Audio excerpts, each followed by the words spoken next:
Any time. We welcome everyone to today's hearing on the report of Special Counsel John Durham.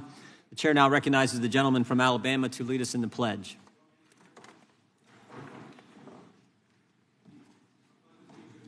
To the flag of the United States of America, and to the republic for which it stands, one nation, under God, indivisible, with liberty and justice for all.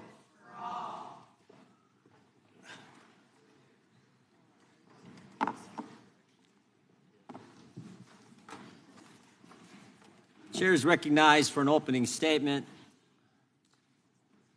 3 years ago and 11 months, July 24th, 2019, Bob Mueller sat in this room, in that chair, and told this committee, no collusion, no conspiracy, no coordination between President Trump and Russia. None. What the Democrats say? We don't care. We're going to keep going after President Trump. In fact, they didn't even wait one day. The next day, the phone call between President Trump and President Zelensky became the basis for their impeachment.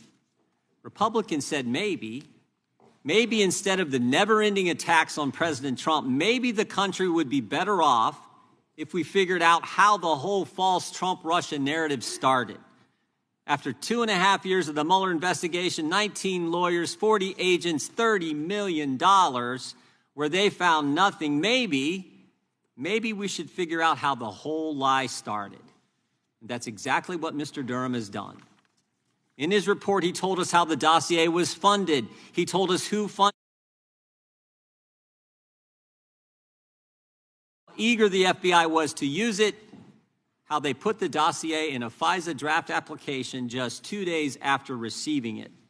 He told us that not one single substantive allegation in the dossier was ever corroborated, ever validated, yet it was used to spy on an American citizen associated with the presidential campaign. He told us there was no proper predicate for opening the Crossfire Hurricane investigation, and maybe most importantly, he told us the FBI, the preeminent law enforcement agency in the world, failed in its fundamental mission of adherence to the rule of law. And unfortunately, I think once again, the Democrats will say, we don't care. It doesn't matter. We're never going to stop going after President Trump. In fact, 8 days ago, we saw how far they are willing to go with the indictment of President Trump. But frankly, this shouldn't surprise us. They told us their objective. In fact, it was an agent on the case of Crossfire Hurricane who told us what their objective was. We all remember the text message from Peter Strzok where he said, don't worry, we'll stop Trump. It started with the Crossfire Hurricane investigation. Mr. Durham has told us how wrong that was. Now we have an indictment of a former president who's winning in every single poll by his opponent's Justice Department. And in between those two events, we had the Mueller investigation, we had impeachment, we had 51 former intel officials falsely tell us the Biden laptop was Russian disinformation. We had a raid on President Trump's home. And of course, we got Alvin Bragg's ridiculous case in New York. 7 years, nothing has changed. Don't believe me? We interviewed Stephen D'Antuono, former head of the Washington field office when the Trump classified document case began. Mr. D'Antuono told the committee, interviewed him just 2 weeks ago today. Mr. D'Antuono told the committee that when he asked the Department of Justice, why is there no U.S. attorney assigned to the Trump classified document case? Headquarters said, because we're running it. He suggested the Miami field office should do the raid. Instead of sending the folks from Washington field office down to Miami, have the folks in the Miami field office do it. Headquarters said no. He suggested there shouldn't be a raid. Instead, they should continue to work with President Trump's lawyers. Once again, headquarters said no. Mr. D'Antuono even said, how about when we get there? When we arrive at President Trump's home, we then call his lawyer and we do the search together. Again, headquarters said no. Another interesting fact, the lawyer who turned down Mr. D'Antuono's request happens to be the same person who is alleged to have pressured the attorney representing a Trump employee about a judgeship. Nothing has changed, and frankly, they're never going to stop. 7 years of attacking Trump is scary enough, but what's more frightening, any one of us could be next. In fact, it's already started. Parents at school board meetings are terrorists. Pro-life Catholics are extremists. Even journalists aren't safe. Federal Trade Commission, 13 letters. One of those letters to Twitter said, "Who are the journalists you're talking to?" Think about that. They named 4 people personally. 2 come and testify in front of this committee. While they're in front of this committee, Democrats are asking them to reveal their sources, violate First Amendment principles. One of them, Matt Taibbi, while he's sitting at that table testifying to the Judiciary Committee, the IRS is knocking on his door. Parents, Catholics, journalists, but guess who gets it the worst? Guess who gets it the worst? Whistleblowers. If you dare come forward and tell Congress what's going on, look out. They will come for you. They will take your clearance. They will take your pay. They'll even take your kids' clothes. Just ask Garrett O'Boyle, who testified in front of this committee as well. Over the next few hours, we're going to hear the facts and details about the whole false Trump-Russian narrative, the Crossfire Hurricane investigation, and hopefully it will help change things at the Department of Justice. But regardless of what the Biden administration and the Garland Justice Department do, I know what Republicans in the House are committed to doing. We will work to dramatically change the FISA law, and we will do everything we can in the appropriations process to stop the federal government from going after the American people. Now I recognize the ranking member for an opening statement. Thank you, Mr. Chairman. On June 8th, a grand jury in Miami indicted former President Trump on 37 counts related to his mishandling of extraordinarily sensitive national security information, including information regarding defense and weapons capabilities of both the United States and foreign countries, United States nuclear programs, potential vulnerabilities of the United States and its allies to military attack, and plans for possible retaliation in response to a foreign attack. According to the indictment, the unauthorized disclosure of these classified documents could put at risk the national security of the United States, foreign relations, the safety of the United States military and human sources, and the continued viability of sensitive intelligence collection methods. And indeed, the indictment goes on to describe how the former president made such unauthorized disclosures. Even if you believe, as Chairman Jordan claims, that President Trump has committed no crime, surely we can agree that it is dangerous and profoundly irresponsible to have taken these documents from the White House and left them unsecured in Mar-a-Lago. Don't take just my word for it. Trump's Secretary of Defense, Mark Esper, said that the former president's handling of this information put U.S. service members' lives and our national security at risk. And Trump's handpicked Attorney General, Bill Barr, with whom I agree on very little, hit the nail on the head when he described the former president's legal troubles as, quote, entirely of his own making. He had no right to these documents. The government tried for over a year, quietly and with respect, to get them back, and he jerked them around. When he faced a subpoena, he didn't raise any legal arguments. He engaged in a course of deceitful conduct. That was a clear crime if those allegations are true, close quote. The former president could have at any time for months simply returned the documents and avoided prosecution. But House Republicans do not want to talk about any of that. They seem incapable of assigning any agency or responsibility to Donald Trump for problems that are Trump's and Trump's alone. Instead, Republicans have planned this hearing and constructed an entire false narrative around this work of Special Counsel Durham in an effort to distract from the former president's legal troubles and mislead the American public. To be clear, the Durham report is by itself a deeply flawed vessel.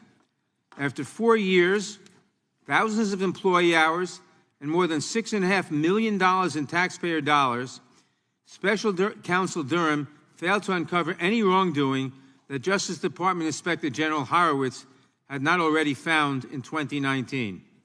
He brought just 2 cases to trial and lost them both, Both defendants were acquitted in mere hours. The single conviction that Special Counsel Durham obtained involved a single charge of lying to the FBI, a case developed and handed to him by the Inspector General, and one resolved by a quick plea bargain. The report itself outlines some fairly glaring investigative missteps. The FBI apparently never even looked at a thumb drive of key evidence related to allegations of contact between the Trump campaign and the Russian government via a Russian cell phone. Nor, says the report, did the FBI ever examine questionable computer contacts between the Trump Organization and Alfa Bank, one of the largest banks in Russia. The report also fails to recommend a single remedial measure that the Justice Department or the FBI might take to address certain process-related concerns, largely because DOJ and FBI have already implemented the changes recommended by the Inspector General 3.5 years ago. Now, I understand that, like the former president, many MAGA Republicans had a lot riding on the Durham investigation.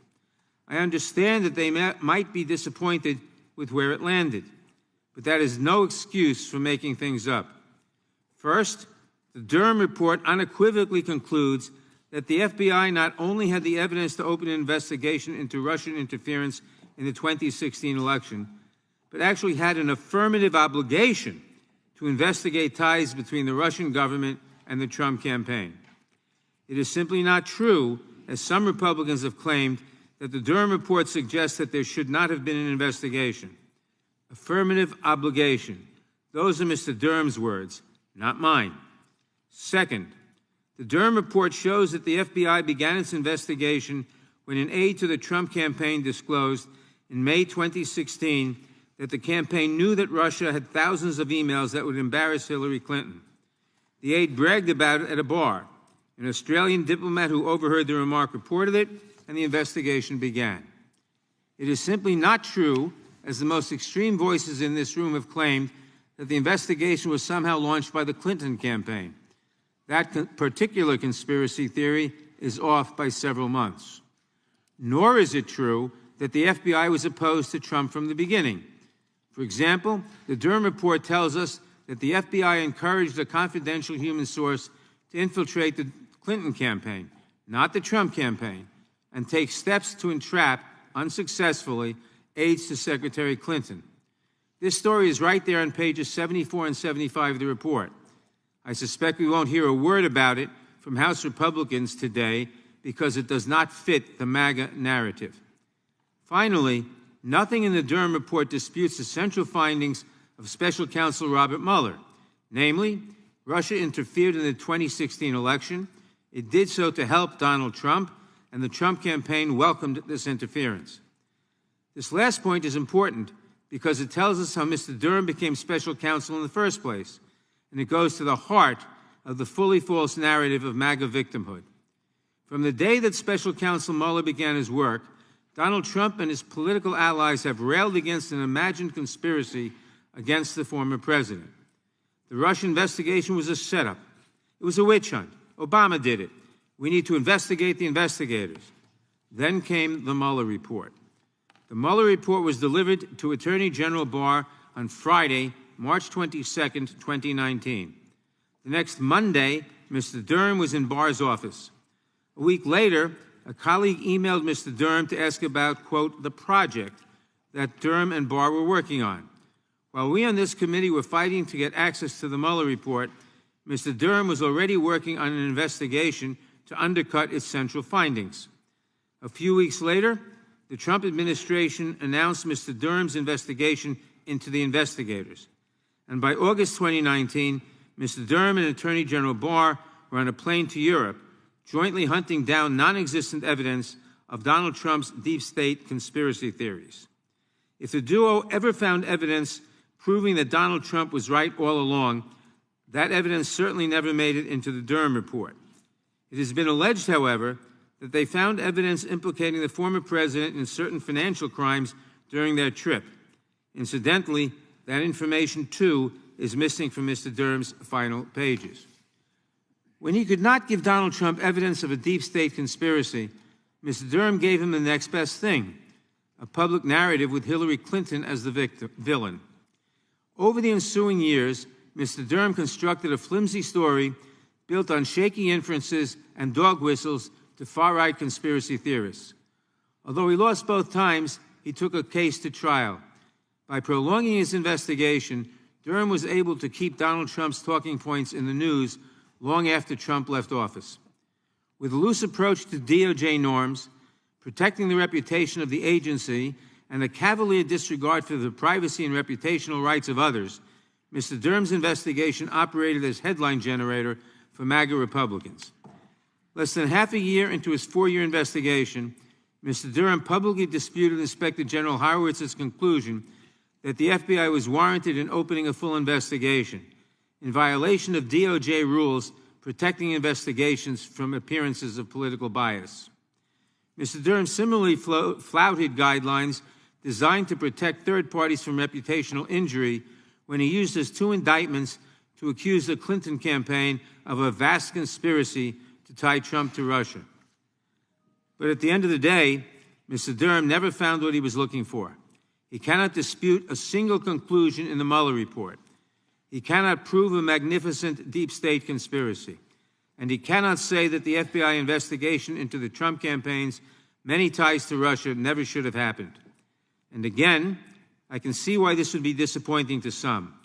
But instead of owning up to his failure, the Durham report doubles down on theories that lost spectacularly before 2 unanimous juries.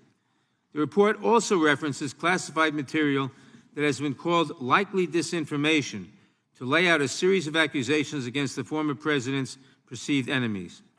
By presenting his so-called findings in this way, swiping a Republican boogeyman and hiding inconvenient truths in footnotes, the Durham report gives Donald Trump one last talking point. It did not have to be this way. It may be hard to remember, but at the outset of the Durham investigation, Mr. Durham was a well-respected career prosecutor with a solid reputation. The Attorney General is supposed to appoint a special counsel to prevent the appearance of politicization in a criminal investigation. Mr. Durham could well have lived up to that expectation. Instead, what we got was a political exercise that operated with ethical ambiguity and existed to perpetuate Donald Trump's unfounded claims. The investigation failed in its political objectives, but did real damage to a department that is still recovering from the excesses of the Trump administration. And despite Mr. Durham's best efforts, a reckoning is well underway. Do not be misled. Former President Donald Trump is not a victim. He did this to himself. For all of its flaws, the Durham report does not show that anyone else is responsible for the president's legal woes, past, present, or future. Anyone who tells you otherwise is simply making it up. I thank the chairman, and I yield back.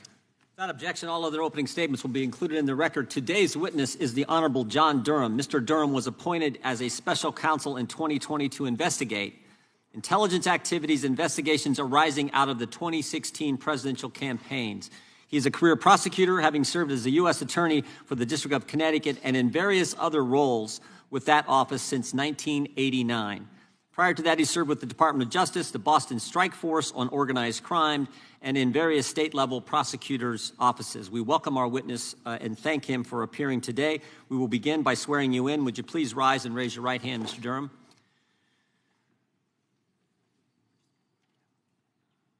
Do you swear or affirm under penalty of perjury that the testimony you're about to give is true and correct to the best of your knowledge, information, and belief, so help you God? Let the record show that the witness has answered in the affirmative. Thank you. You may be seated. Please know that your written testimony will be entered into the record in its entirety. Accordingly, we ask that you summarize your testimony in 5 minutes, but we'll give you a little extra time if you need it. Mr. Durham, you may begin. Hit your mic there, Mr. Durham, and just keep it on if you can throughout the day. Is it on? Yep, it's on now. Thank you. Again, good morning, Chairman Jordan, Ranking Member Nadler, and members of this committee. As the committee knows, on May 13th, 2019, Attorney General Barr directed me to conduct a preliminary review into certain matters related to federal investigations concerning the 2016 presidential election campaigns. That review subsequently developed into several criminal investigations and gave rise to my subsequent appointment as special counsel in these matters. Many of the most significant issues documented in the report that we have written, including those relating to lack of investigative discipline, failure to take logistical and logical investigative steps, and bias, are relevant to important national security interests that this committee and the American people are concerned about. If repeated and left unaddressed, these issues could result in significant national security risks and further erode the public's faith and confidence in our justice system. As we said in the report, our findings were sobering. I can tell you, having spent 40 years plus as a federal prosecutor, they were particularly sobering to me, and a number of my colleagues who spent decades in the FBI themselves. They were sobering. While I'm encouraged by some of the reforms that have been implemented by the FBI, the problems identified in this report, anybody who actually reads the report and the details of the report, the documented portions of the report, I think would find that the problems identified in the report are not susceptible to overnight fixes. As we said in the report, they cannot be addressed solely by enhancing training or additional policy requirements. Rather, what is required is accountability, both in terms of the standards to which our law enforcement personnel hold themselves and in the consequences they face for violation of laws and policies of relevance. I'm here to answer your questions. I appreciate the opportunity to. I'll answer them to the best of my ability, and I hope to be of service to your oversight function. As I'm sure you know, the Department of Justice has issued some guidelines as to what I'm authorized to discuss and those things that I am not authorized to discuss. In this regard, accordingly, I'll refer principally to the report. I do want to emphasize a few points at the outset, however. First, I want to emphasize in the strongest terms possible that my colleagues and I carried out our work in good faith, with integrity and in the spirit of following the facts wherever they lead without fear or favor. At no time and in no sense did we act with a purpose to further partisan or political ends. To the extent that somebody suggests otherwise, that's simply untrue and offensive. Second, the findings set forth in this report are serious and deserve attention from the American public and its representatives. Let me just briefly highlight a few of those. For one, we found troubling violations of law and policy in the conduct of highly consequential investigations directed at members of a presidential campaign and ultimately a presidential administration. To me, it matters not whether it was a Republican campaign or a Democrat campaign. It was a presidential campaign. Our team comprised dedicated and experienced prosecutors and law enforcement agents who worked day in and day out through the entire COVID epidemic in the office trying to interview people, all in an effort to try to get to those facts and the ground truth. That such a group of people made these findings. Experienced FBI agents, experienced prosecutors, not people by and large from Washington, but from other parts of the country. The fact that these people made these findings, as reflected in the report, is of concern and should be of concern to any American who cares about our civil liberties, the rule of law, and the just and proportionate application of the law to all of us. Whether we're friends or we're foes, the law ought to apply to everybody in the same way. During our investigation, we charged a former FBI agent who pleaded guilty to the felony offense of altering and fabricating a portion of a document used to obtain a court order, a FISA order, of a surveillance of a United States citizen, which in our view is a significant problem. Several of the relevant FISA applications at issue in the Crossfire investigation omitted references to what was clearly relevant and highly exculpatory information that should have been disclosed to the FISA court.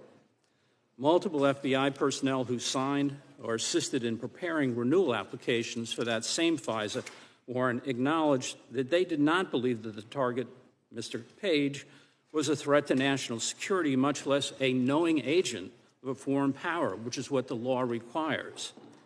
It appears from our investigation that the FBI leadership dismissed those concerns.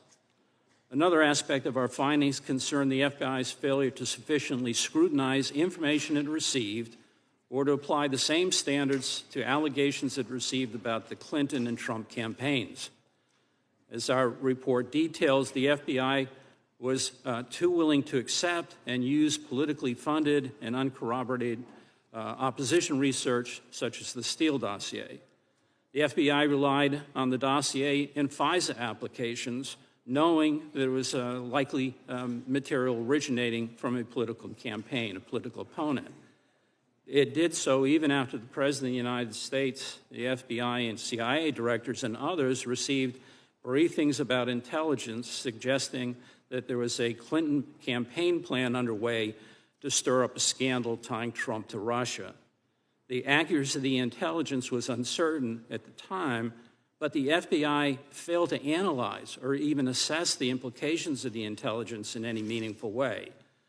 When the FBI learned that the primary source of information for the Steele dossier, which was basically the guts of the narrative about there being a well-coordinated conspiracy involving Trump and the Russians, when they learned that Danchenko was the primary subsource for those reports, it was at the time when the FBI already knew that Danchenko himself had previously been the suspect of an FBI espionage investigation. He was suspected of being a Russian asset. And nonetheless, they signed him up as a paid informant without further investigation of that espionage concern, to say nothing of resolving that espionage matter before using Danchenko and Danchenko's information. And when the FBI and Special Agent Mueller's office learned that Steele's primary subsource likely had gathered important portions of the dossier information during travels to Russia with one Charles Dolan, it inexplicably decided not to interview Dolan or investigate his activities. Finally, I would like to add that although our work exposed deep concerns concerning facts about the conduct of these investigations, our report should not be read to suggest in any way that Russian election interference was not a significant threat. It was. Nor should it be read to suggest that the investigative authorities at issue no longer serve important law enforcement and national security interests. They do. Rather, responsibility for the failures and transgressions that occurred here rests with the people who committed them or allowed them to occur.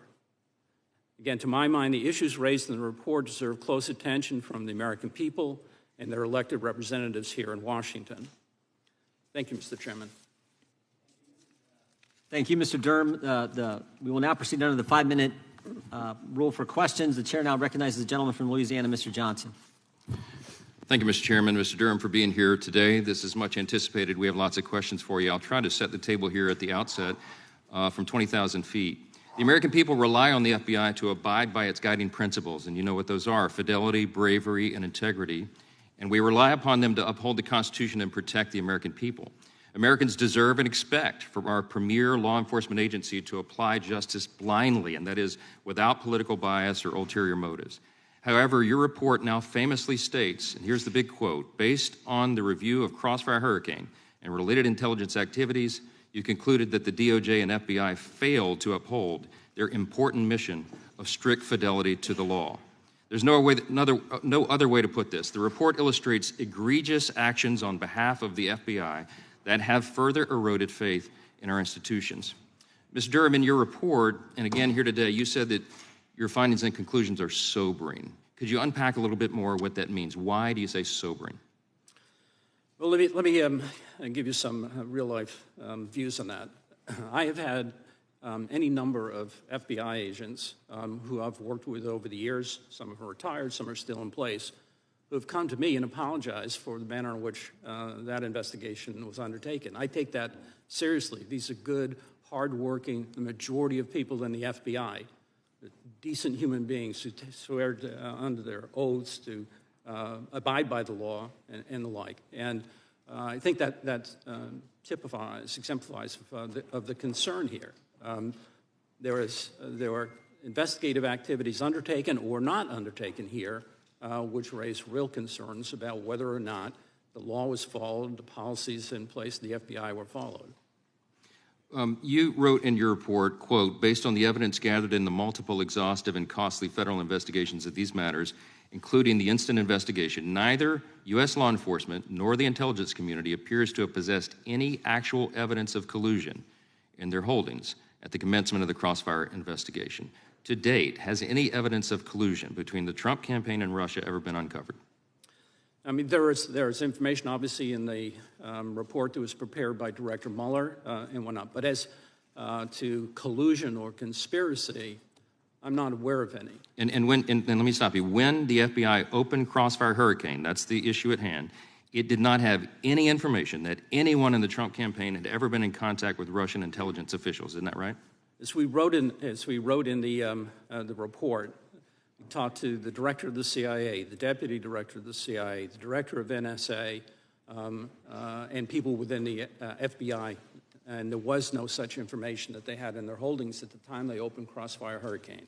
And you detail, I'm going to go quickly here, I run out of time. You detail how FBI personnel working on FISA applications violated protocols. They were cavalier at best, as you said in your own words, towards accuracy and completeness. Senior FBI personnel displayed a serious lack of analytical rigor towards information that they received, especially information received from politically affiliated persons or entities. And you said, quote, a significant reliance on investigative leads provided or funded by Trump's political opponents were relied upon here. Among the most alarming things that you referred to in the report is the impact of confirmation bias. And you said in your report at page 303, that's defined as, or it stands for, the general proposition that there is a common human tendency, mostly unintentional, for people to accept information and evidence that is consistent with what they believe to be true. But sir, here, this wasn't innocent, unintentional human tendency, was it? It was overt political bias, was it not? Peter Strzok, for example. There are some individuals who clearly expressed a personal bias. It's difficult to get into somebody else's head to see whether they knew it. Unless we have their emails, right? Peter Strzok, for example, he had pronounced hostile feelings towards President Trump. Everybody knows that. Everybody in the country knows it. So he was in charge of this. He was the Deputy Assistant Director of Counterintelligence, officially opened the investigation at the direction of Deputy FBI Director Andrew McCabe. He said horrible things about President Trump and all of his supporters, by the way. How could we say he did not have political bias?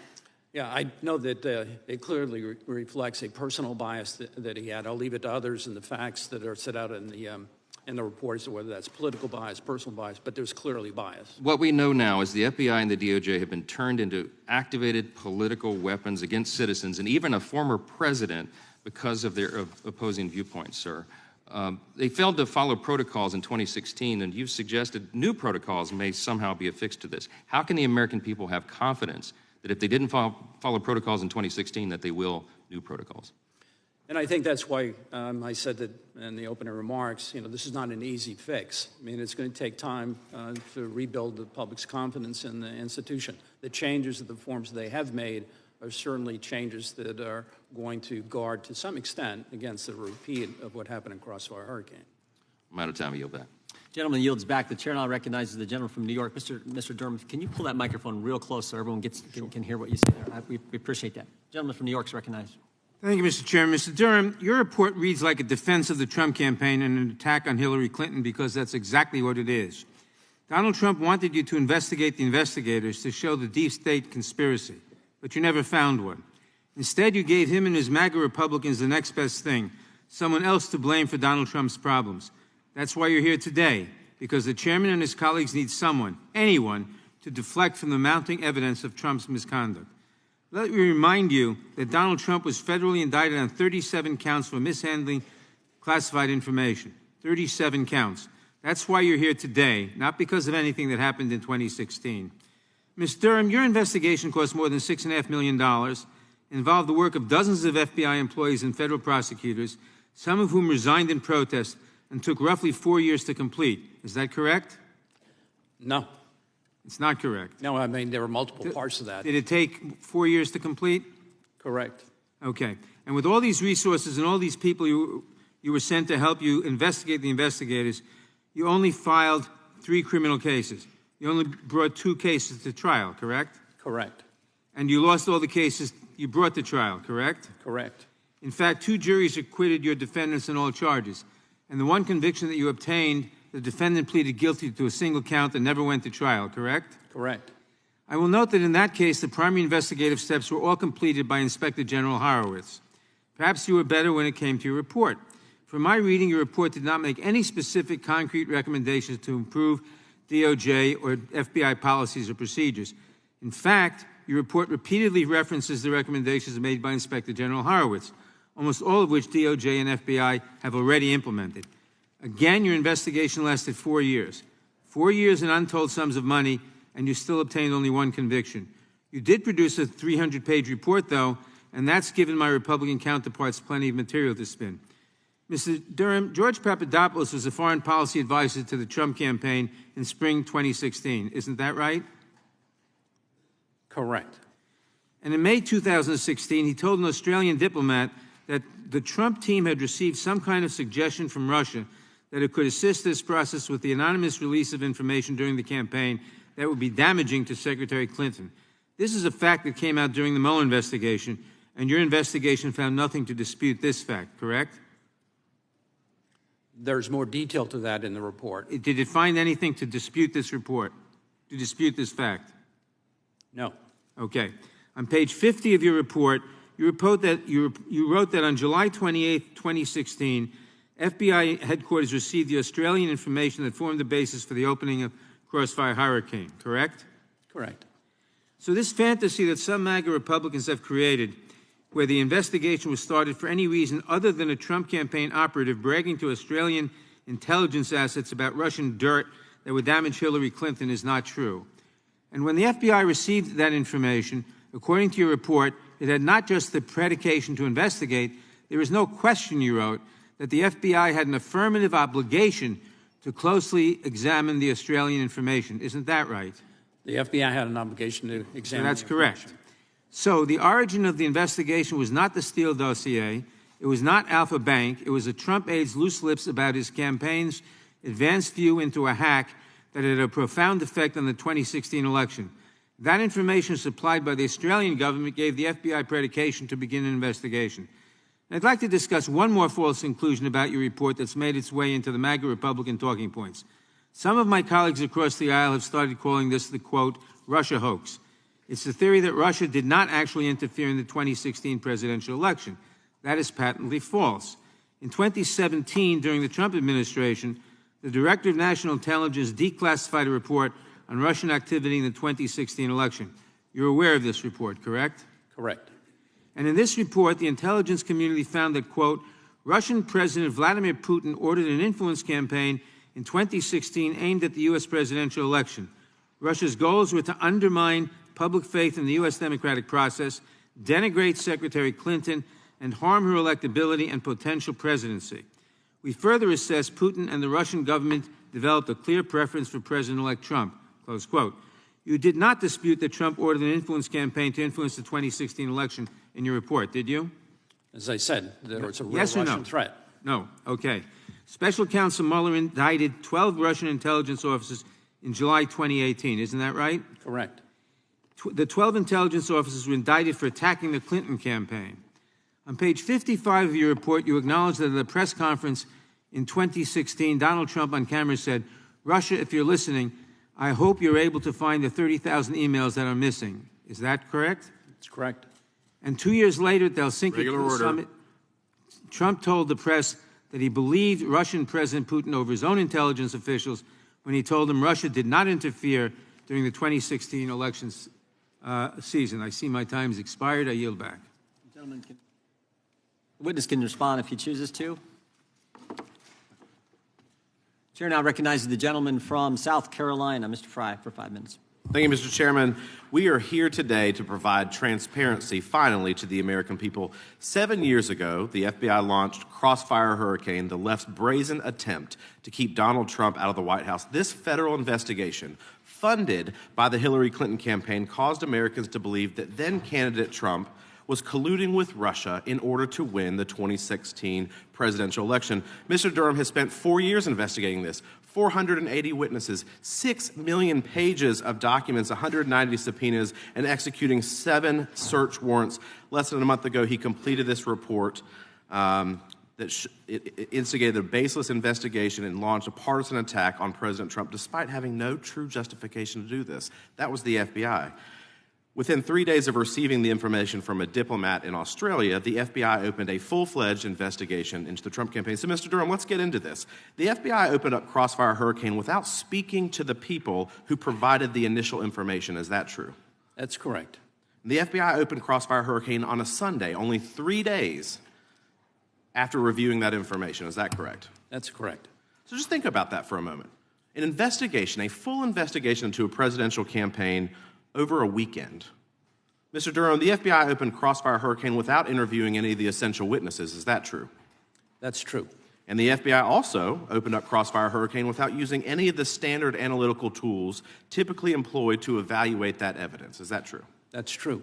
So think about that. The FBI never talked to the people who gave them the intelligence information. They never examined their own witnesses. They never interviewed the witnesses. They never corroborated the dossier. Mr. Durham, if the FBI had done these things, if they had done their homework, would it have found that its own Russian experts had no information about President Trump being involved with Russian leadership or Russian intelligence officials? Yes. So then, was there adequate predication for the FBI to open Crossfire Hurricane as a full investigation? On July 31st, in my view, based on our investigation, there was not a legitimate basis to open as a full investigation.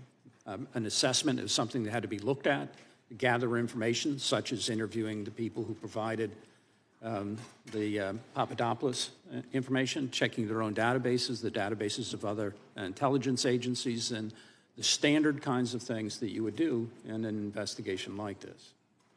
Mr. Durham, I think it's safe to conclude, based on that report and anyone who has read it, that they did not have that adequate basis, as you talked about, to launch this investigation. Let's move on to a second really troubling aspect of your findings. From the report, I gathered that key FBI leaders, all the way at the top, were predisposed to go after candidate Trump. This bias likely affected the conduct of FBI personnel in this investigation. Is that true? Yes. Can you describe that for a moment? How did confirmation bias play into this? Confirmation bias, as was alluded to, has to do with our human tendency to accept things that we already think are true and to reject anything else. In this instance, there are any number of significant red flags that were raised that were simply ignored. If there's evidence that was inconsistent with the narrative, they didn't pay attention to it. They didn't explore it. They didn't take the logical investigative steps that should have been taken. Let's see how real this bias was. FBI Deputy Assistant Director Peter Strzok drafted and approved the Crossfire Hurricane opening communication. Is that correct? That's correct. And in your investigation, your office discovered text messages between Strzok and Lisa Page, who was the special assistant to the FBI Director McCabe, expressing strong bias against candidate Trump. That's true. For the record, let me read aloud. This was generated by staff, but this would look like their text messages. On August 18, 2016, Page texted Strzok, "Trump's not going to become president, right? Right?" And Strzok responded by saying, no, he's not. We'll stop it. It's clear that there was no evidence of Russia collusion with the Trump campaign in 2016. The American people deserve the truth, and I'm proud to serve on this committee to uncover these lies that were perpetuated for far too long. With that, Mr. Chairman, with my remaining 30 seconds, I will yield to you. Take the chairman yielding back. We'll wait for my time. We'll now recognize the gentlelady from California. Thank you, Mr. Chairman, and thank you, Mr. Durham, for being here this morning.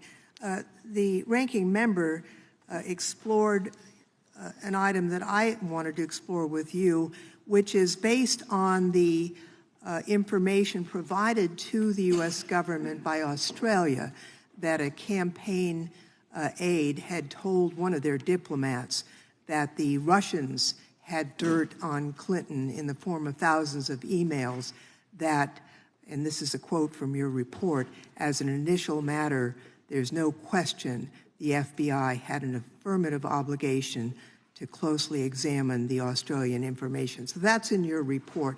And I think the issue might be preliminary versus full, because you agree that there was an obligation to look at it based on that. Is that correct? That's what you say. Or you in say your based on report. that. Some of the premises of the question are inaccurate. Papadopoulos did not tell the... No, the question is, do you disavow what you said in your report? That you had an affirmative obligation, the FBI, to look at that? The answer to that question, but they had to look at it, yes. All right. I want to take a look at some of the other things that I didn't find in your report. In looking at the FBI's behavior, did you find any evidence that the FBI was taking a look at the hacking of the Democratic National Committee and their investigation of that? And if so, where is that in your report? That was outside the scope of what I was asked to do. And in the Mueller report, he found that the campaign manager, Mr. Manafort, was giving inside information, private polling data to the Russians, that there was a meeting in Trump Tower with the president's son-in-law and his son, where the Russians had promised they had dirt, and the email from the president's son was something to the effect, if so, we love it. Did the FBI look at that? Did you examine that? And if so, where's that in your report? That is not something I was asked to look at, and we didn't look at that. I'm wondering, did you take a look at how the FBI evaluated the alleged ties to Alpha Bank? Did you hire cyber experts to actually take a look at those potential or alleged ties? Yes. Well, I didn't hire them. They were FBI experts. And where's that in your report? I can't, it's in there. I can find the page. My colleagues can find the page, but it is an entire section on Alpha Bank, the white papers and the data that were provided by Mr. Sussman to the FBI, and then the subsequent No, but my question was, did you take a look, did you hire experts to evaluate the FBI's evaluation? I did not hire experts to Let me ask examine what the experts said, no. Let me ask another question. I thought it was down a rabbit's hole, but you and Attorney General Barr went to Italy to take a look at some allegation about foreign servers, and Italian officials gave you evidence that they said linked Donald Trump to certain financial crimes. Did the Attorney General ask you to investigate that matter that the Italians referred to you? And if so, did you take any investigative steps, and did you file charges, or if not, did you file a declination memo for decision not to charge in this case? The question is outside the scope of what I think I'm authorized to talk about. It's not part of the report. I can tell you this, that investigative steps were taken, grand jury subpoenas were issued, and it came to nothing. I'd like to yield the balance of my time to my colleague from California, Mr. Schiff. Mr. Durham, DOJ policy provides that you don't speak about a pending investigation, and yet you did, didn't you? I'm not exactly sure what you're referring to. When the Inspector General issued a report saying that the investigation was properly predicated, you spoke out in violation of Department of Justice policy to criticize the Inspector General's conclusions, didn't you? I issued a public statement. I didn't do it anonymously. I didn't do it through third persons. But nonetheless, you violated department policy by issuing a statement while your investigation was ongoing, didn't you? I don't know that. If I did, then I did, but I was not aware that I was violating some policy. And you also sought to get the Inspector General to change his conclusion, did you not? When he was concluding that the investigation was properly predicated, did you privately seek to intervene to change that conclusion? This is outside the scope of the report, but if you want to go there, we asked the Inspector General to take a look at the intelligence that's included in the classified appendix that you looked at, and said that that ought to affect portions of his report. And you thought it was appropriate for you to intervene with an independent investigation by the Inspector General because he was reaching a conclusion you disagreed with. You thought that was appropriate. That's not, the premise isn't right. The Inspector General circulated a draft memo to a number of agencies and persons. Our group was one of them. we were asked to review that draft and bring to his attention any concerns that we had or disagreements. And when he refused to change his report, you violated Mr. Chairman, I policy. insist on regular order. Well, it's not even his time. It's Ms. Lofgren's time. So the gentleman yields back to Ms. Lofgren, who's not here, so the time has expired. Mr. Durham, in the summer of 2016, did our government receive intelligence that suggested Secretary Clinton had approved a plan to tie President Trump to Russia? Yes. Was that intelligence important enough for Director Brennan to go brief the President of the United States, the Vice President of the United States, the Attorney General of the United States, and the Director of the FBI? Yes. And was that intelligence put then into a memorandum, a referral memorandum? Yes. And was that memorandum then given to Director Comey and Agent Strzok? That's who it was addressed to, yes. Did Director Comey share that memorandum with the FISA court? I'm sorry, can you? Did he share that memorandum with the FISA court? Did Director Comey do that? I'm not aware of that if he did. Did he share it with the lawyers preparing the FISA application? Not to my knowledge. Did he share it with the agents on the case, working the Crossfire Hurricane case? No. Didn't share it with the agents on the case. Can you tell the committee what happened when you took that referral memo and shared it with one of those agents, specifically Supervisory Special Agent Number 1? We interviewed the first supervisor of the Crossfire investigation, the operational person. We showed him the intelligence information. He indicated he had never seen it before. He immediately became emotional, got up and left the room with his lawyer, spent some time in the hallway, came back. He was ticked off, wasn't he? Yes. He was ticked off because this is something he should have had as an agent on the case. It's important information that the director of the FBI kept from the people doing the investigation. The information was kept from him. Who's Charles Dolan? Charles Dolan is a public relations person here in Washington, D.C. He had prior involvement, professional involvement with Russian government, representing Russian government interests. He was a person that was associated with Igor Danchenko. He was also buddies with the Clintons, wasn't he? He had held positions when President Clinton was president. In their campaign advisory to Secretary Clinton's presidential campaign, executive director of the Democrat Governors Association. That's the same Charles Dolan we're talking about? Yes. Yeah, and wasn't he also a key source for information in the dossier? He provided some information that was included in the Ritz-Carlton dossier, yes. stuff, the Manafort stuff. In the Crossfire Hurricane investigation and the Mueller investigation, when the FBI interviewed Mr. Dolan, what did he have to say? To my knowledge, they didn't interview Mr. Dolan. They didn't interview this guy? Source for the dossier? Key information in the dossier? Buddies with the Clintons? They didn't talk to him? No. I mean, we report on that because even Christopher Steele in October 2016 identified Dolan as somebody that might have information. I find it interesting they didn't talk to him. Were there agents on the case who wanted to talk to Mr. Dolan, Mr. Durham? Yes.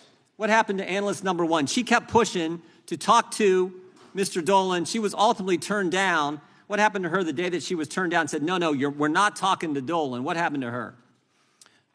At about the same time, she was assigned to a different project. They moved her. They said, we can't have this. We can't have that. We can't be looking into the Clintons' buddy, a key source for the dossier. They reassigned her. And then what did she do? She memorialized it. She entered a memo to the file because she said, at some point the Inspector General is going to want to know this information. I'm going to make sure it's recorded contemporaneously. She put it in the file. It's crazy. They didn't talk to the key source. They kept key intelligence from the investigators. That's how bad this investigation was. But here's the scary part. I don't think anything has changed.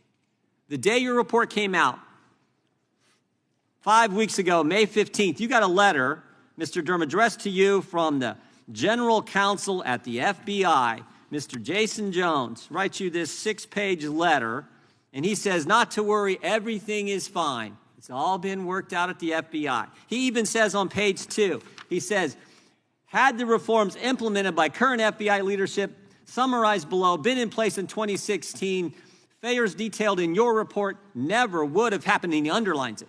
He said this would never happen because of the reforms we implemented in 2019 and 2020. And then he says on page 4, one of the specific reforms, he says, FBI executive management has instructed investigations should be run out of the field and not from the headquarters. That statement is not true. 5 weeks ago, the FBI wrote you and said everything has changed when, in fact, it hasn't, and a statement in there is absolutely false, and we know it's false because 2 weeks ago today, we interviewed Stephen D'Antuono, former head of the Washington field office, Mr. Durham, and here's what he said in his transcript. Head of the Washington field office, when the Trump classified document investigation began, he said, that case was handled differently than I would have expected it to be, than any other cases handled. We learned a lot of stuff from Crossfire Hurricane, that headquarters should not work the investigation. It's supposed to be the field offices. My concern is that the Department of Justice was not following these principles. Nothing is, and that's the thing that scares me the most. Nothing has changed. Mr. Durham, let me just finish with this. 60% of Americans now believe there's a double standard at the Justice Department. You know why they believe that? Because there is. That has got to change. And I don't think more training, more rules is going to do it. I think we have to fundamentally change the FISA process, and we have to use the appropriations process to limit how American tax dollars are spent at the Department of Justice. I yield back. Gentlelady from Texas is recognized, Ms. Jackson Lee. Good morning. Good morning. You value the independence of a special counsel, do you not? I do. In a letter to Attorney General Garland submitting your report, you asked him to allow you to continue investigation unencumbered. You said, we want to thank you and your office for permitting our inquiry to proceed independently without interference, as you assured the members of the Judiciary Committee would be the case during your confirmation hearings to become Attorney General of the United States. You value your special counsel status. So it is accurate that Attorney General Garland let you proceed on your case as you wish. Is that true? That's true. And yes or no, it was important to you that as a special counsel, your investigation was supposed to be independent. Is that correct? That's correct. Because special counsels and special attorneys are supposed to be independent, right? Special counsel. Yes.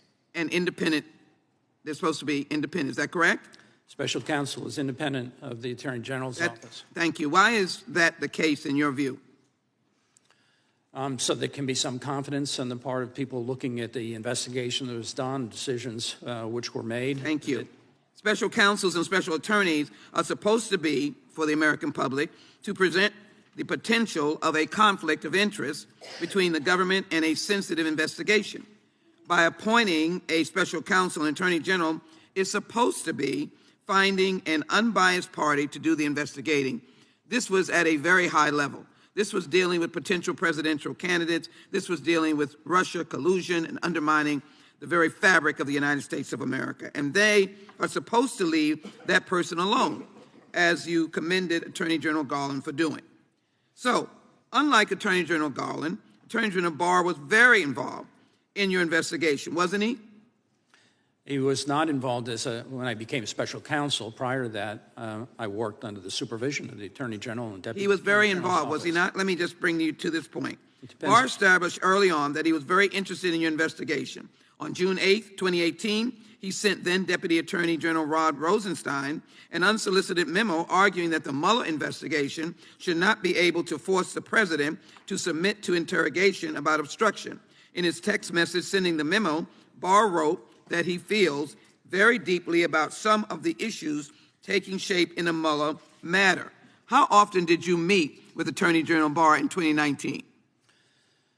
Before I was special counsel, maybe, well, with him himself, maybe every 2 weeks, 3 weeks, something of that sort. And then after? And sometimes more frequently. And then after? After it became, I had been appointed special counsel, I don't know. I mean, I'm sure that I saw him, but I didn't meet with him on a lot. The investigation. No, it was not a lot. How often did you speak or text with the Attorney General? This is during the investigation. I wouldn't. When I was special counsel or prior to that? Special counsel, sir. I don't know how many times I texted with him. Right. Well, according to now public records, Barr scheduled at least 18 meetings or calls with you between 2019 March and October 2019. And you and he text messages with each other frequently, didn't you? Text messages. Yeah, I was appointed as special counsel in October. So before that, yeah, there were probably any number of text messages. After that, I don't know. Here are some examples. On August 31, 2019, he sent you a message that said, John strongly suggests that you a lot of interesting things. On February 6, 2020, you text him, sir, just emerging from a skiff. Are you open to a call earlier this morning? On February 14, 2020, Barr texts you, call me when you get a chance. On March 19, 2020, Barr texts, can I call you later? And you responded, most certainly. On March 27, 2020, you sent him the best phone number for you all during the time of being special counsel. And here's an interesting one. On September 24, 2019, the day that the Speaker Pelosi announced a formal impeachment inquiry into President Trump, Attorney General Barr texts you, call me ASAP, and later that day you text back. Do you have a minute for a quick call, Durham? What was the purpose of this call, Mr. Durham? Were you discussing the impeachment inquiry? I never had any conversation with Attorney General Barr about the impeachment inquiry. Mr. Durham, this is an awful lot of direct interactions with the Attorney General for imposed, supposedly independent counsel prosecutor. During these messages that sound to you like appropriate interactions, do they sound like appropriate interactions between an Attorney General and a prosecutor investigating the administration? Sure. Before I was appointed special counsel, I worked for the Attorney General of the United States. That's who But you supervised subsequently me. became special counsel. I know that. Right. You subsequently became. Not only did you interact with the Attorney General frequently, you also regularly engaged with one of his top deputies, Seth Ducharme. What was your relationship with Mr. Ducharme? Seth Ducharme had been an assistant United States attorney in the Eastern District of New York. He works with one of my sons, who are friends, and he, at the time, was working in the Office of the Attorney General. It seems that rather than having Time an of the gentlelady has independent expired. investigation, there was a lot of interaction between the Attorney General and the gentlelady special has prosecutor, expired. Well, I've which been- shows I've been that generous with the time the and we'll Attorney continue to General do so, was but- actively directing your work. I yield back. The gentlelady yields back. I think this is amazing, Mr. Durham. You had 8 text messages with the Attorney General of the United States in 11 months time period. That's amazing. I can't believe that. Mr. Chairman, parliamentary inquiry. The, Whose time is that you were speaking on? that was that time that was yielded to me earlier that I yielded back, I think. That's a select Mr. Chairman, text. that A lot more is than absolutely inappropriate. I was just pointing out something that I think is so Mr. so Chairman, that is ridiculous. not appropriate. And we will go to Mr. Klein for 5 minutes. The gentleman from Virginia, is recognized. Thank you. Mr. Durham, your report is not just sobering, as you stated. It's outrageous and deeply troubling. Can you confirm these several main points that it found? The FBI did not have an adequate basis on which to launch Crossfire Hurricane, correct? That's correct. The FBI failed to examine all available exculpatory evidence, correct? Correct. FBI leadership continued the investigation even when case agents were unable to verify the evidence, correct? That's correct. The FBI did not interview key witnesses in Crossfire Hurricane, correct? Correct. And individuals within the FBI abused their authority under the Foreign Intelligence Surveillance Act, correct? Correct. The FBI immediately opened Crossfire Hurricane as a full counterintelligence investigation. What other options could the FBI have taken rather than immediately opening such an investigation? Attorney General Edward Levy essentially created the guidelines in this area, these 3 divisions of assessments, preliminary, and then full, although they were different names at the time. That has evolved over time and become more particular. In this instance, the information that they had received from Papadopoulos about a suggestion of a suggestion, and not anything about emails, but just a suggestion of a suggestion, was sufficient and would have required the FBI to take a look at, well, what is this about? You open it as an assessment, and then you would analytically go try to collect intelligence that either supports or refutes or explains that information. That's the whole purpose of it. You assess it, and then you can move to a preliminary investigation, and if the evidence bears it out, then you go to a full investigation where you have all the tools available, including the most intrusive physical surveillance and electronic surveillance of U.S. citizens. Here, they just immediately went to open it as a full investigation without ever having talked to the Australians or gathered other evidence. Right, so investigators relied on misstatements by the confidential human source, ignored exculpatory statements made by Papadopoulos in submitting the FICE application to surveil Carter Page, correct? That's correct. Is it true that an FBI employee fabricated this evidence? Can you expand on that fabrication and the reliance to support that FISC Sure. application? In connection with one of the extensions, the final extension or renewal of the FICE on Carter Page, one of the agents who had come on board wanted to be certain that there was information that was there information as to whether or not Carter Page had been a source of information to the CIA, and pressed Kevin Kleinsmith in the General Counsel's Office of the FBI on that point. Kleinsmith got a hold of people at another government agency, intelligence agency, on the issue, and that person said that, yes, in the FBI parlance, Carter Page was the source, and put that in writing. When Kleinsmith talked to the agent who was saying, we want to be sure on this, was he or was he not a source, Kleinsmith said, no, he said he's not. He said, did we get that in writing? Kleinsmith said, yes. And they said, well, I want to see it. And then Kleinsmith altered the other government agency document to reflect this, to say that Page was not a source, when he, in fact, was a source. That's the gist of it. What did the investigators mean when they said they hoped the returns on the Carter Page FISA application would, quote, self-corroborate? That is another troublesome thing. The agent was saying, well, if we can get on surveillance, electronic surveillance of Page, then we'll find out, essentially, whether we really do have probable cause or not. He would self-corroborate in that sense. Are investigators supposed to corroborate information before or after it's included in a FISA application? Yeah, you have to have that before you intrude in the liberties of American citizens. In fact, the FBI is required to follow its Woods procedures, which the FBI adopted to ensure the accuracy of the information contained in FISA applications, correct? That's correct. And did the FISC ever criticize the FBI's handling of the Page FISA application? Yes. And what were some of those concerns that they raised? Well, ultimately, the FISC issued an order, a memorandum indicating that had the information that was disclosed in the investigation done by Inspector General Horowitz, a very thorough job and a good job and a well-written report. Had they known that, at least the second and third renewal applications would not have established probable cause. And I think the Bureau, the Department of Justice acknowledges that as well. If the FISC had all of the information that I think is included in this report, I think it's highly doubtful that there would have ever been an application submitted, and if it was submitted, that the FISC would have ever granted that order. Thank you. I yield back. Yields back. The gentleman from Tennessee is recognized. Thank you, Mr. Chair. Mr. Durham, you were appointed by whom? Who recommended you and appointed you? As the special counsel? No, as the U.S. Attorney. As U.S. Attorney. It was President Trump at the time, with 2 Democratic senators from Connecticut supporting the nomination. Mr. Trump appointed you. You believe Mr. Trump has pretty good judgment on people, their abilities, and their character? I'm not going to characterize Mr. Trump or my thoughts about Mr. Trump.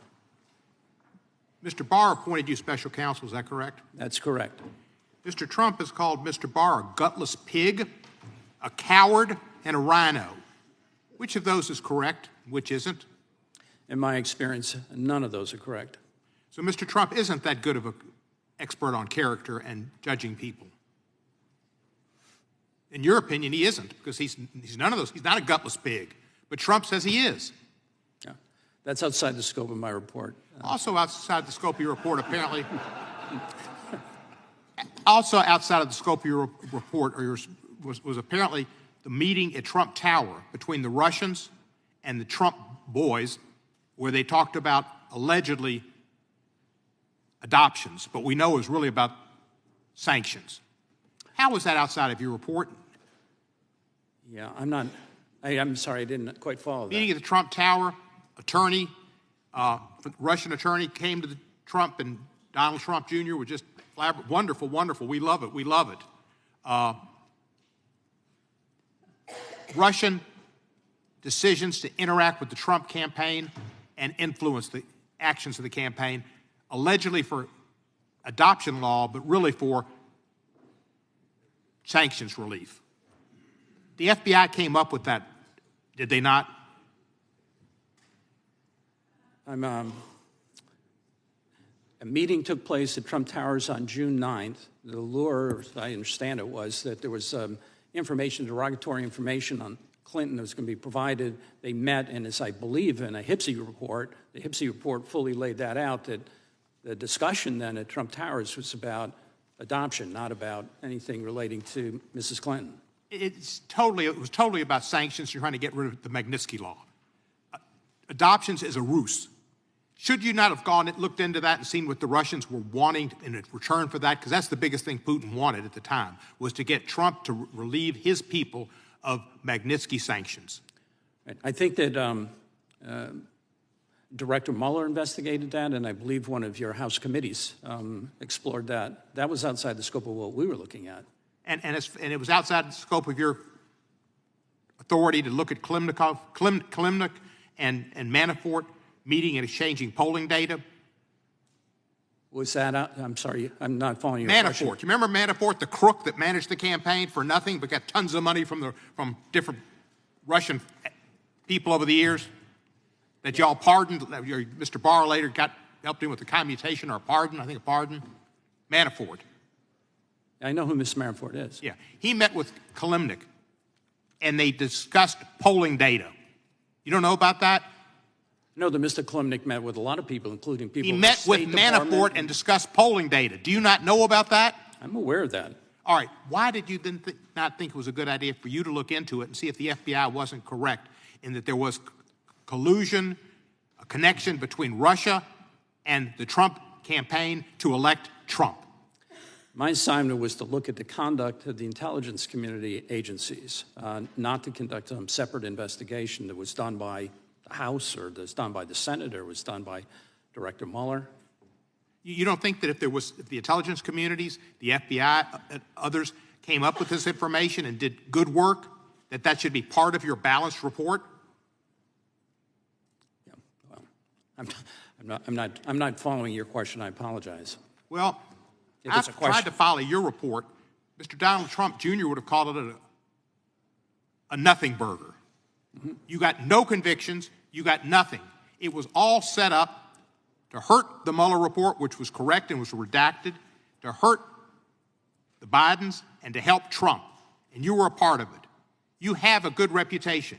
You had a good reputation. That's why the two Democrats supported you. But the longer you hold on to Mr. Barr and this report that Mr. Barr gave you as special counsel, your reputation will be damaged. As everybody's reputation who gets involved with Donald Trump is damaged, he's damaged goods. There's no good dealing with him because you will end up on the bottom of a pyre. I yield back the balance of my time. Sure. Can we presume the gentleman's undecided on how he feels about the former president? Gentlemen, the witness can respond.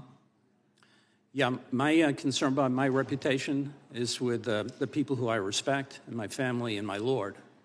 And I'm perfectly comfortable with my reputation with them, sir. Well said. God bless you. The chair recognizes the gentleman from Wisconsin, Mr. Fitzgerald.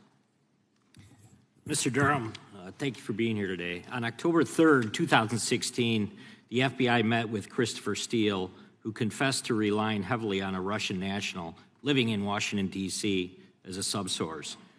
That subsource was later identified as Igor Danchenko. Steele not only used Danchenko to create the dossier, but according to your report, Steele was unable to corroborate any of the substantive allegations made in the dossier. Is that correct? That's correct. Even after the FBI offered Steele $1 million if somehow he could actually follow through and underscore some of those specific items. Is that correct? That's correct. So the FBI interviewed Danchenko and the Steele subsource, for 3 days, from January 24th through January 26th of 17. However, according to your report, Danchenko could not provide any evidence corroborating allegations contained in the dossier. Is that correct? That's a fact. And yet the FBI paid Danchenko $220,000 during his time as a confidential human source. Is that correct? That's correct. And did the FBI propose making continued future payments to Danchenko totaling more than $300,000? That's correct. Danchenko becomes a confidential human source, then enlists his own subsource, Charles Dolan, as was brought up earlier, who was a Democrat operative and had previously served as an advisor to Hillary Clinton's 2008 presidential campaign. Is that your understanding? Is that correct? That's correct. Did Danchenko ever disclose his relationship with Charles Dolan to the FBI that you're aware of? He did not during the interviews that were conducted in January. Subsequently, he was specifically asked in an interview with his then handler, do you know Charles Dolan? you listen to the recording, he hesitates for some awkward period of time and then says, yes, I know who Dolan is. So he acknowledged knowing Mr. Dolan. Do you think it had anything to do with he was simply worried that disclosing a Democrat operative as a subsource might jeopardize the whole payroll deal that the FBI had set up with them? And we lay these facts out as we do other facts in the report, and leave it to others to draw the reasonable conclusions or inferences from those facts. Very good. Of the hundreds of individuals who the FBI interviewed through the course of Crossfire Hurricane and Miller's special counsel investigation, this came up earlier, was Charles Dolan ever interviewed by the FBI? He was not. Do you have any insight as to why the FBI would not interview him or overlook such a high-profile person in this whole investigation? That's something of a mystery. Going back to October 3rd, according to the ALAT, the Assistant Legal Attaché for the Bureau, when he first, going back to July 5th, when he first met with Steele, Steele had indicated to him at the time that HC was aware of what Steele was doing. When the Bureau went back to interview Steele on October 3rd about matters relating to Crossfire Hurricane, Steele, in fact, had provided the Bureau with Dolan's name as somebody who might have information relating to Trump, but he was never interviewed. So yeah, I don't know why they never interviewed Trump. Why they didn't interview Mr. Dolan, but they didn't. The explanation that was given to the intelligence analyst who's referred to in the report essentially was that that would be outside the scope of their mission, outside their role. Very good. You note in your report on page 168 that one of the analysts of the Miller team was told, quote, to cease all research and analysis related to Dolan, unquote. This was the same analyst who, according to your footnote, prepared a timeline in the event she were later interviewed about her role on the Miller Special Counsel investigation. Is that correct? That's correct. Igor Danchenko had also relied on other subsources, namely Olga Galkina and Sergei Milin. When the FBI interviewed those two subsources, were either of them able to verify the information in the Steele dossier? Well, speaking first to Milian, we interviewed Milian as well. He's outside the country. He claims to fear for his safety and whatnot, but he adamantly denied ever talking to Danchenko or providing any information akin to what was in the Steele reporting.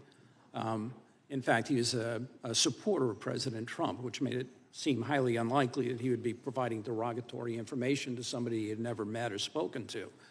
So that's as to Milian. With respect to Ms. Galkina, Ms. Galkina was somebody who provided some information to Danchenko, provided some information to Dolan. Thank you, Mr. Chair. I'm out of time. Gentleman yields back. The chair now recognizes the gentleman from Georgia.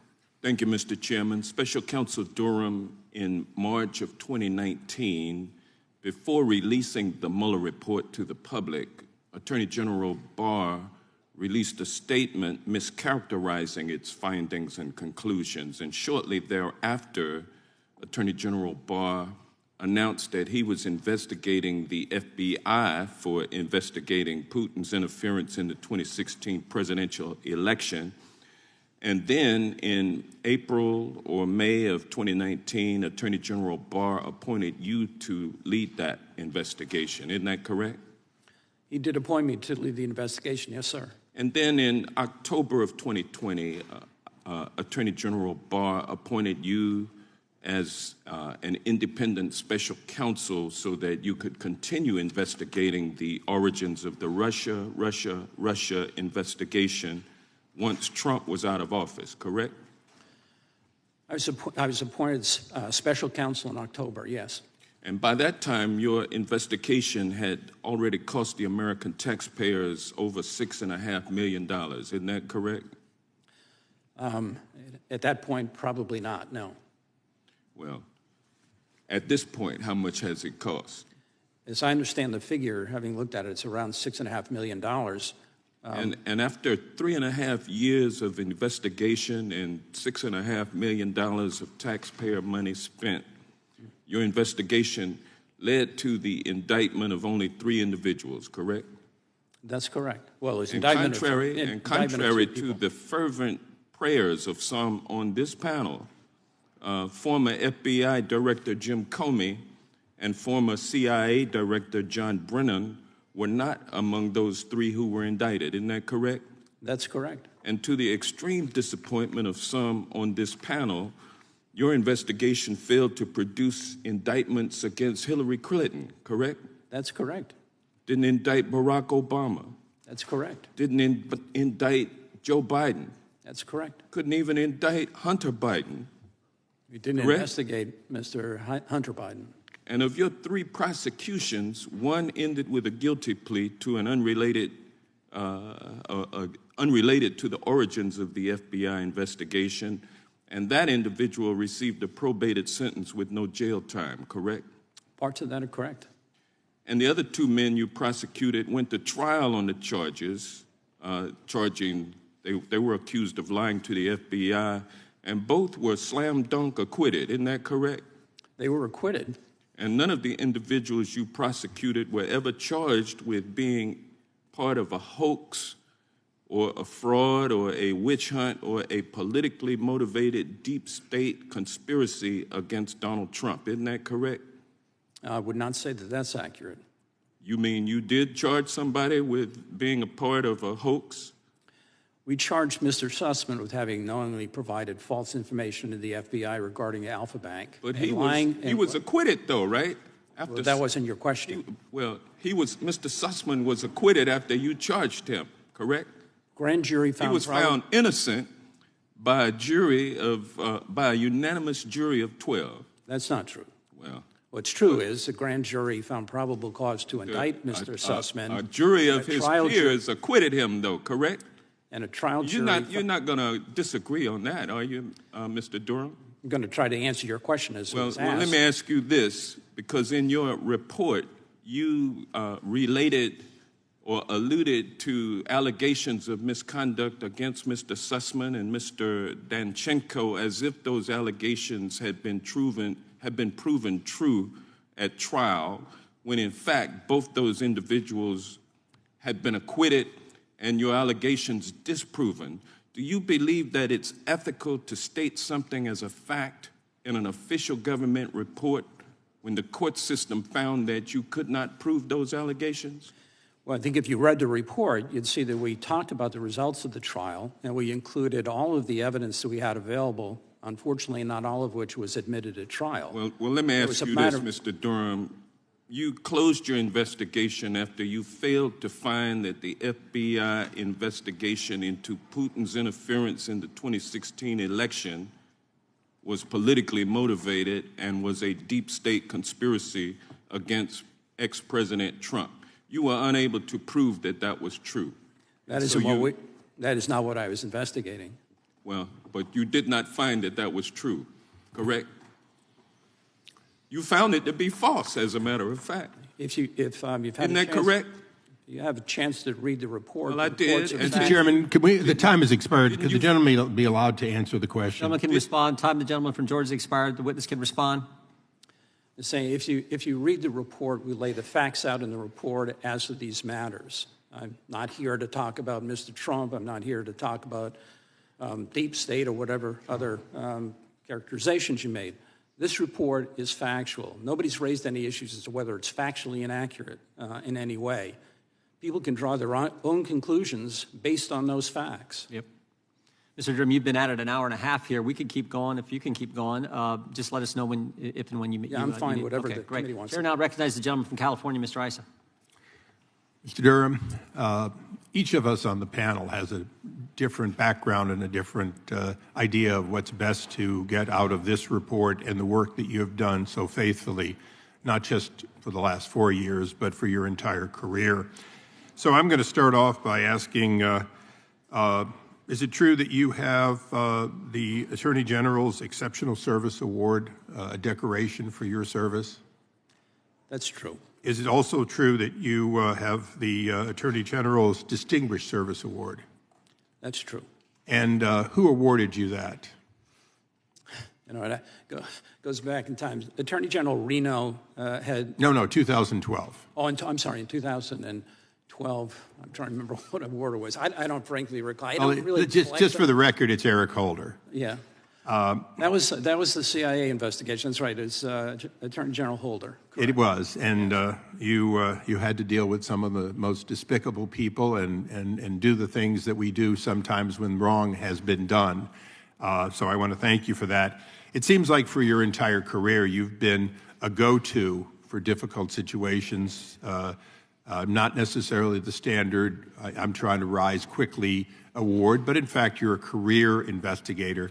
And I would imagine pretty closely that you've got your 82% overall. But I want to talk about something that I'm not qualified to talk about, but I can ask you. Are there what you would call unindicted co-conspirators in this? In other words, are there people at all levels who did things wrong, who were not charged with crimes because of the limitation of the ability to bring charges against them for what they did, even if it was wrong? We brought charges where we thought in good faith that we could prove a case beyond a reasonable doubt. Is there evidence beyond that? Of course. Sure. So in your experience as a career prosecutor, when people break the rules and it changes the outcome of something, like launching an investigation without a predicate, like the president, the vice president, the attorney general, and a host of others, FBI director, knowing that this had been started with a false predicate, knowing that Hillary Clinton's campaign, with her approval, in fact, had authorized this, not op research, but this weaponizing of a false claim. When they did that, they in fact changed the outcome, whether criminal or not, of many things, including certainly some things in voters' minds. Isn't that correct? I mean, generally speaking, there are lots of bad things that people do that aren't crimes. We can only charge those that aren't crimes. And I appreciate that. So when people are constantly making this point that somehow you didn't put enough people in jail, you gave us 300 pages that give us a responsibility. And as I said, I'm not going to try to pretend that I'm the smart lawyer up here at all, or even a lawyer. But I am somebody that understands organization, oversight, and transparency. In your report, you do note the changes made and so on, but unless we make changes in transparency to outside individuals who can be counted on to be ombudsmen to the process, isn't it true that if the president, the vice president, the attorney general, and a host of other top people at the FBI and Department of Justice choose in the future to push to make outcomes occur that would not occur according to their own printed rules, that no rule per se is going to change that? I think that's true. As we say in the report, ultimately what this comes down to is the integrity of the people who are doing the job. Are they adhering to their oath, or are they not adhering to their oath? Are they following the law? Are they not following the law? Well, in my 20-plus years on this side of the dais, what I've found is that people, when the light of day is shed on them, follow the rules much better than they aren't. So for all of us up here, I want to thank you for your contributions and your service. Hopefully, I know you've gone into retirement, but hopefully in the future, as we begin looking at reforms that can be counted on and believed by the American people, at reforms that create better transparency, at reforms that do not allow FISA judges to be misled by people with an agenda, that you'll be available to at least give us some of the guidance from your decades of knowing how it's done right at the Department of Justice. And Mr. Chairman, I want to thank you for your indulgence in so many people. I will not take excess time. I believe this witness's 300-plus pages speaks extremely well for itself, and I yield back. The gentleman yields back. The gentleman from California is recognized. Mr. Durham, just so people remember what this is all about, let me ask you, the Mueller investigation revealed that Russia interfered in the 2016 election in sweeping and systemic fashion, correct? That's correct. And Russia did so through a social media campaign that favored Donald Trump and disparaged Hillary Clinton, correct? As the report says, yes. And Mueller found that a Russian intelligence service hacked computers associated with the Clinton campaign and then released the stolen documents publicly. Is that right? That report speaks for itself as well. Mueller also reported that though he could not establish the crime of conspiracy beyond a reasonable doubt, he also said, quote, a statement that the investigation did not establish certain facts does not mean there was no evidence of those facts. That also appears in the report, doesn't it? There's language to that effect, yes. In fact, you cited that very statement in your own report, did you not, as a way of distinguishing between proof beyond a reasonable doubt and evidence that falls short of proof beyond a reasonable doubt? Correct. As an illustration of this, both Mueller and congressional investigations found that Trump's campaign chairman, Paul Manafort, was secretly meeting with an operative linked to Russian intelligence named Konstantin Kilimnik, correct? That's my understanding, yes. And that Manafort, while chairman of the Trump campaign, gave that Russian intelligence operative the campaign's internal polling data, correct? That's what I've read in the news, yes.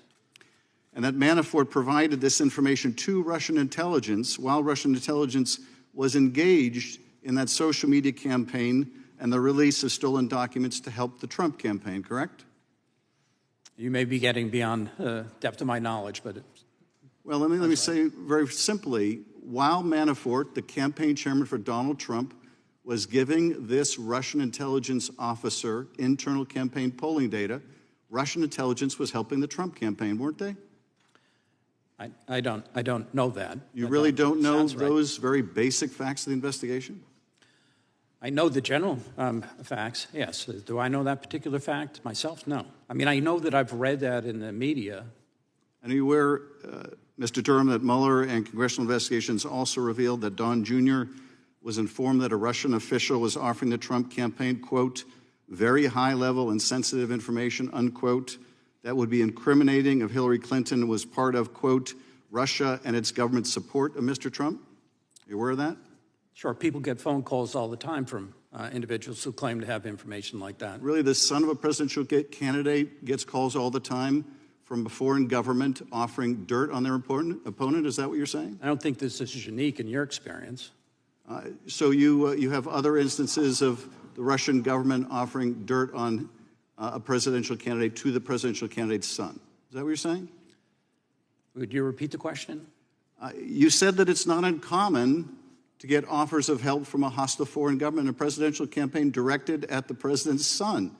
You really stand by that, Mr. Durham? I'm saying that people can make phone calls making claims all the time that you may have experienced. Are you really trying to diminish the significance of what happened here and the secret meeting that the president's son set up in Trump Tower to receive that incriminating information? Are you trying to diminish the significance of that, Mr. Durham? I'm not trying to diminish it at all, but I think the more complete story is that they met and it was a ruse and they didn't talk about Mrs. Clinton.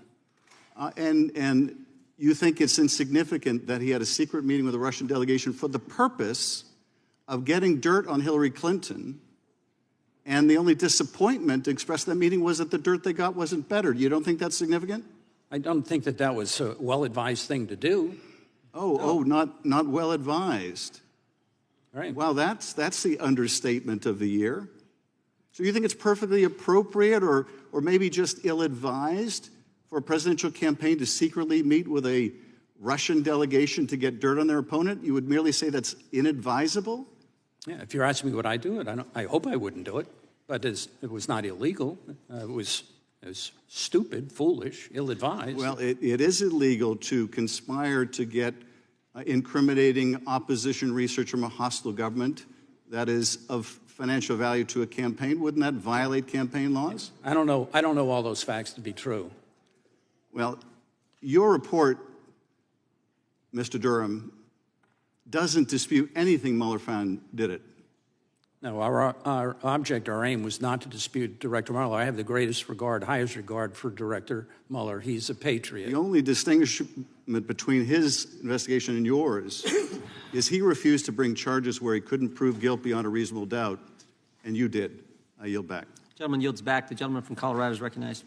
Thank you, Mr. Chairman. Mr. Durham, I want to, as a fellow alum of DOJ, I want to thank you for your service, number one. And number two, welcome you to Congress. It's a real pleasure to be here.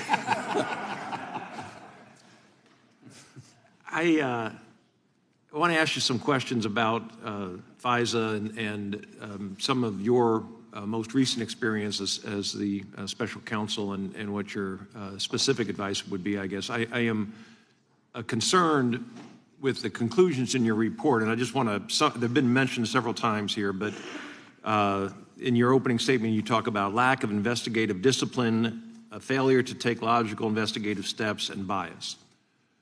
It appears to me that the lack of investigative discipline and the failure to take logical investigative steps are a result of bias. Is that fair? I think that's fair. When you look at what is involved here, this is a presidential campaign. It's not a run-of-the-mill investigation. This is so highly sensitive. It could affect the outcome of a presidential election and the future of the nation. You would expect that the discipline that would have been followed would have been higher than ever.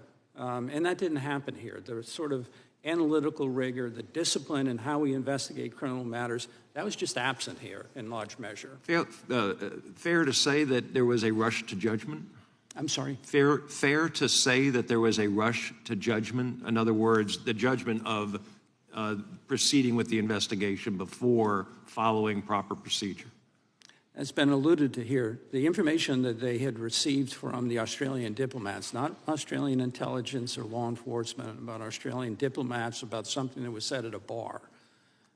Within 3 days of that information having been received at FBI headquarters, the deputy director of the FBI, according to Mr. Strzok, told him to immediately open that, and it was opened as a full investigation on a weekend with Mr. Strzok, not only writing the opening electronic communication, the opening memo, but approving that memo as well. And this is the same Mr. Strzok who we saw the text message from that had a clear bias regarding President Trump? It's the same person, yes. And how long did Director Comey serve in the FBI before he became director? And I'm not saying Department of Justice, I'm saying FBI. Right. To my knowledge, he was not in the FBI prior to becoming director. And he promoted the people, Andy McCabe, Peter Strzok, others, to the position in headquarters and then dealt with them there. Is that fair? He would have certainly had a role in the advancement of people in the upper management of the FBI, yes.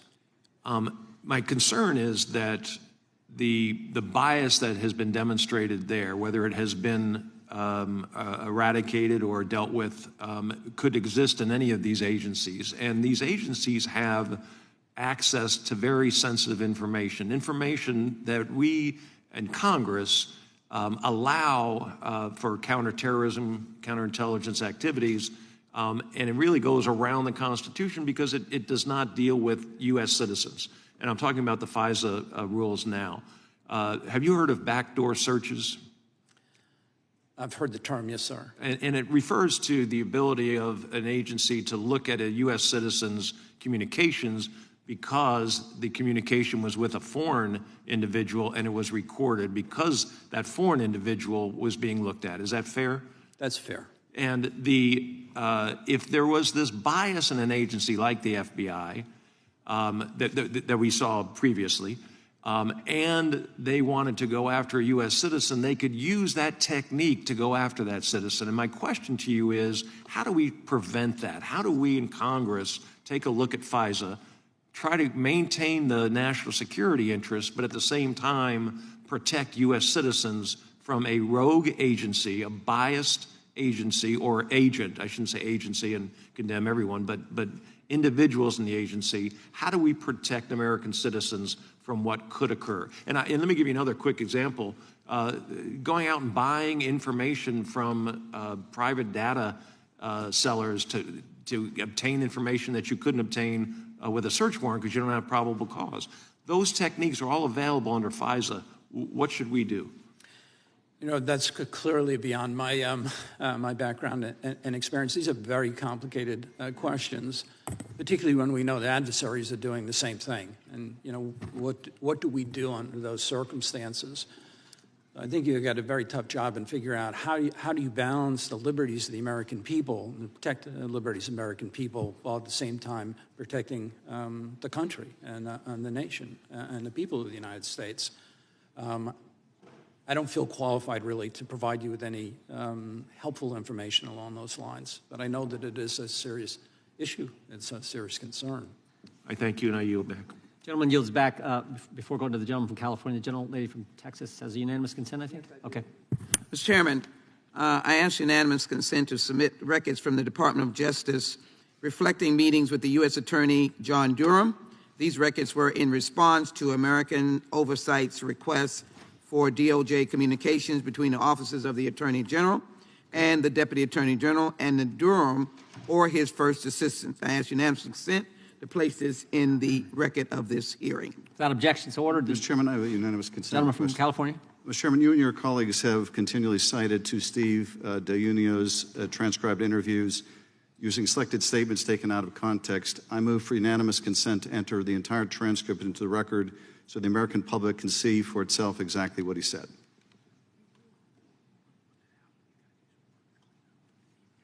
Yeah, we will work on that. Yeah, we'll work on that. We don't want to, we'll talk with the chairman. We want to make that fully available. Mr. Chairman, you're objecting to a unanimous consent request and to something. Mr. Chairman, I object. Okay. So if I understand correctly, Mr. Chairman, you're happy to cite selected portions of the transcript out of context, but you're not happy to see. Mr. Chairman, there's an objection. Is there further action? You don't want the American public to see this, Mr. Issa? Roll call vote, please. Yeah. There's no vote on that. I just want to clarify for the gentleman. We want to put the transcript out. There's a couple. We got a little work to do on certain names that have to be redacted for obvious reasons. But yeah, we definitely want to put the transcript out. We'll work with the minority to make sure that happens. I thought it was an amazing interview by Mr. D'Antuono, the former head of the Washington Field Office. We want that information out to the public, and we'll make sure it happens. Can I suggest, Mr. Chairman, that you grant the request subject to redactions to protect personally private information? So, without objection, so ordered. Thank you very much. Gentleman from California is and you have accepted my submission. I didn't hear that right away. Thank you. Thank you, Mr. Chairman. Gentleman from California is recognized. Mr. Durham, many of my MAGA colleagues want you to be someone who you are not and to say something that you clearly won't. And so I want to just start by thanking you for your many years of service to our country as a federal prosecutor. I want to talk a little bit more about the independence of a special counsel and just clarify, you did send multiple texts to the Attorney General after you were appointed as special counsel. Did you ever text message with Attorney General Garland once he took over as Attorney General? No, Attorney General Garland had me communicate through the principal Deputy Attorney General, Mr. Weinsheimer. Did you ever travel overseas with Attorney General Garland? No. And I met with the Attorney General, but I didn't travel overseas with him. And President Biden, through the Attorney General, could have had you removed, fired. Is that right? I'm sure he could have. And you stayed on? I completed my term as special counsel. Was there anyone you wanted to indict that you were prohibited from indicting by Attorney General Garland? No. So if you wanted to, you could have indicted Hillary Clinton, but you never asked. Is that right? If I had the evidence, yeah, he could have, for sure. If you wanted to indict President Biden, you could have asked, right? Yeah, that was not part of our mission. We weren't really looking at that. But if you could have indicted Director Comey, you could have asked. Is that right? And you didn't. Yeah, the Attorney General Garland had never asked me not to indict somebody. Great. So I just want to make it clear to my colleagues, you had all the power in the world to indict anyone that you had evidence to indict, and you were never blocked from doing it. That's correct? That's correct. I also want to compare you to the last major special counsel investigation that we had. You agree Special Counsel Mueller charged dozens of individuals, and you indicted 3. Is that correct? Indicted 2, and a third pleaded guilty. Right. And Special Counsel Mueller had dozens of convictions, some at trial, but no defendant was outright acquitted. Is that right in the Mueller investigation? Outright acquitted. Across the board, every charge acquitted. Right. I don't believe there are any acquittals. I'm not sure there were dozens of convictions. There were more than a dozen people who were indicted. You were wise earlier to not weigh in on Donald Trump's character. You are under oath, after all. But did anything in your report prove false that Russians met with Trump's family during the campaign at Trump Tower after an offer of dirt on Hillary Clinton? Anything prove that that meeting didn't happen? I don't have any evidence that that did not happen. Anything in your report prove false that in the 2016 campaign, Donald Trump tried and concealed from the public a real estate deal he was seeking in Moscow? I don't know anything about that. There's nothing in the report about it. It's not something we investigated. Anything in your report prove false that Donald Trump publicly asked Russia to hack Hillary's emails and then hours later they did? If you're referring to... Did Donald Trump not say at a press conference, Russia, if you're listening, you should get Hillary's emails? Did you prove that he didn't say that? Yeah, no, we didn't. Okay. We didn't investigate. Did you prove false in the 2016 campaign that Trump's campaign manager gave polling data to a spy for a Russian intelligence service? We didn't investigate that. Anything in your report say that Donald Trump in 2016 acted the way that Americans would want a presidential candidate to act with regard to Russia? I'm sorry, could you repeat that? Are you signing off on the way Donald Trump acted with Russia in 2016? Yeah, our report doesn't address that. And you agree that Russia interfered in the 2016 election? I agree that there's substantial evidence to show that. Thank you. Mr. Durham, my MAGA colleagues want you to be someone you're not, and they want you to say something you won't. They want you to join the law firm of Insurrection LLC, which incidentally and probably appropriately is chaired by a guy who never passed the bar exam, and you're wise not to do that. You see, my colleagues today, they are making themselves footnotes and foot soldiers in the history books that will chronicle Donald Trump's corruption. And I yield my remaining time to Mr. Schiff. Mr. Durham, returning to your decision to speak out during the pendency of your investigation, did you have staff on your team advise you against making statements during the pendency of your investigation? They didn't advise me either way, no. Did any of your staff raise ethical concerns about your speaking out either in an interim report or after the Inspector General investigation? Any of your staff raise ethical concerns with your doing so? Not that I recall, no. Raise a technical concern? No, not that I'm aware of. Did they raise concerns with your speaking out during the pendency of the investigation? Time of the gentleman has expired. The witness can respond. I'm sorry. Did any of your staff raise concerns about your speaking out during the pendency of your investigation in contrast to DOJ policy? Not that I recall. Thank you. Gentleman yields back. Gentlelady from Florida is recognized. Good morning, Mr. Can I Durham. just complete that answer, Warren? But I don't want to lay any blame at their part. I made that decision to make a statement. They were not involved in it. Right, Nora Danahy. Gentlelady from Florida. Right. Nora Danahy, a friend of mine, a very good lawyer, an honest person. Why did she resign? That's Nora Danahy. That's why we brought her on. Why did she resign? The gentleman's time has expired. The gentleman answer the question if you'd like. Mr. Chairman, who's in charge here? Because it's not Mr. Schiff, I don't think. It's the lady's time from Florida. Good morning, Mr. Durham. Good morning. As a former federal prosecutor, I want to begin by telling you how much I appreciate your work, that of your team, and your presence here today. And you may begin by answering the prior question if you wish.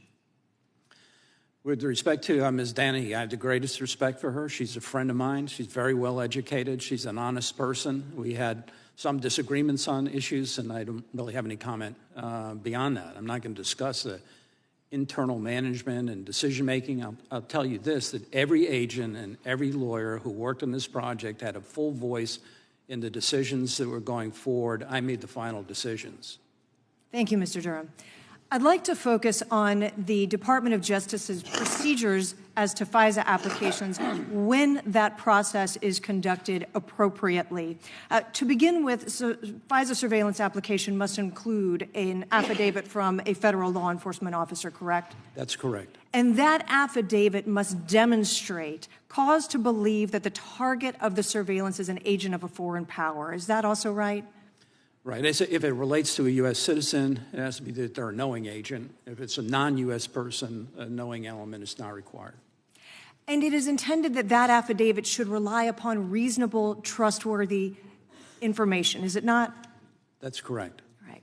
And in some cases, and including the case of Carter Page, those affidavits, that information can include the use of information obtained from a confidential human source, correct? That's correct. And when information from a confidential human source is included, would you agree that it's important that material related to the reliability or trustworthiness of that confidential human source is disclosed within the affidavit?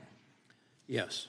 And I believe you testified here earlier today that in this case, information in that Carter Page application related to the reliability and credibility of the confidential human source was not included in these applications. Is that right? I believe that's correct. Okay. Would you tell us, in your experience, in your many years working with the department, why is it important that that type of information is included and disclosed to both federal prosecutors and to the court? There's, when matters are submitted to the court, it's for a reason, or to a judge. It's to let an independent judicial officer weigh the question as to whether probable cause exists or not. In providing that information to independent, objective judicial officers, judicial magistrates, if there's confidential human source information that's being provided, it's important for the person, the judge who's reviewing this, to know what's the basis of the person's knowledge. Is it hearsay, or do they have personal knowledge, as an example? And then whether or not there's some track record or basis to believe that the information would be credible coming from this person. And of course, at this stage of the proceeding, the person who's the subject of the investigation has no idea that this application is even being made or considered or reviewed by the court in most cases. So That's it's correct. solely rests with the government, the responsibility to ensure that this power, that this surveillance power that's being used is being done in a way that is appropriate and compliant with the law. That's correct. And you mentioned something earlier about that in this case, agents immediately moved to the most intrusive investigative means that were available, referring, of course, to the interception of live communications, correct? That's correct. In this instance, the Bureau almost immediately, when they opened its full investigations, it was the umbrella case, Crossfire Hurricane, and then the 4 sub-files, they immediately went to try to get FISA coverage on Papadopoulos, which they weren't able to do, and then Carter Page. And some of the techniques for law enforcement, you know, there are a myriad of other things they can do to collect surveillance information short of this interception of communications, like poll cameras, pen registers, trap and trace, trash pulls, correct? There are many other things that in investigations are often utilized prior to taking this step of attempting to intercept live communications. Right. Those are typically building blocks for electronic surveillance.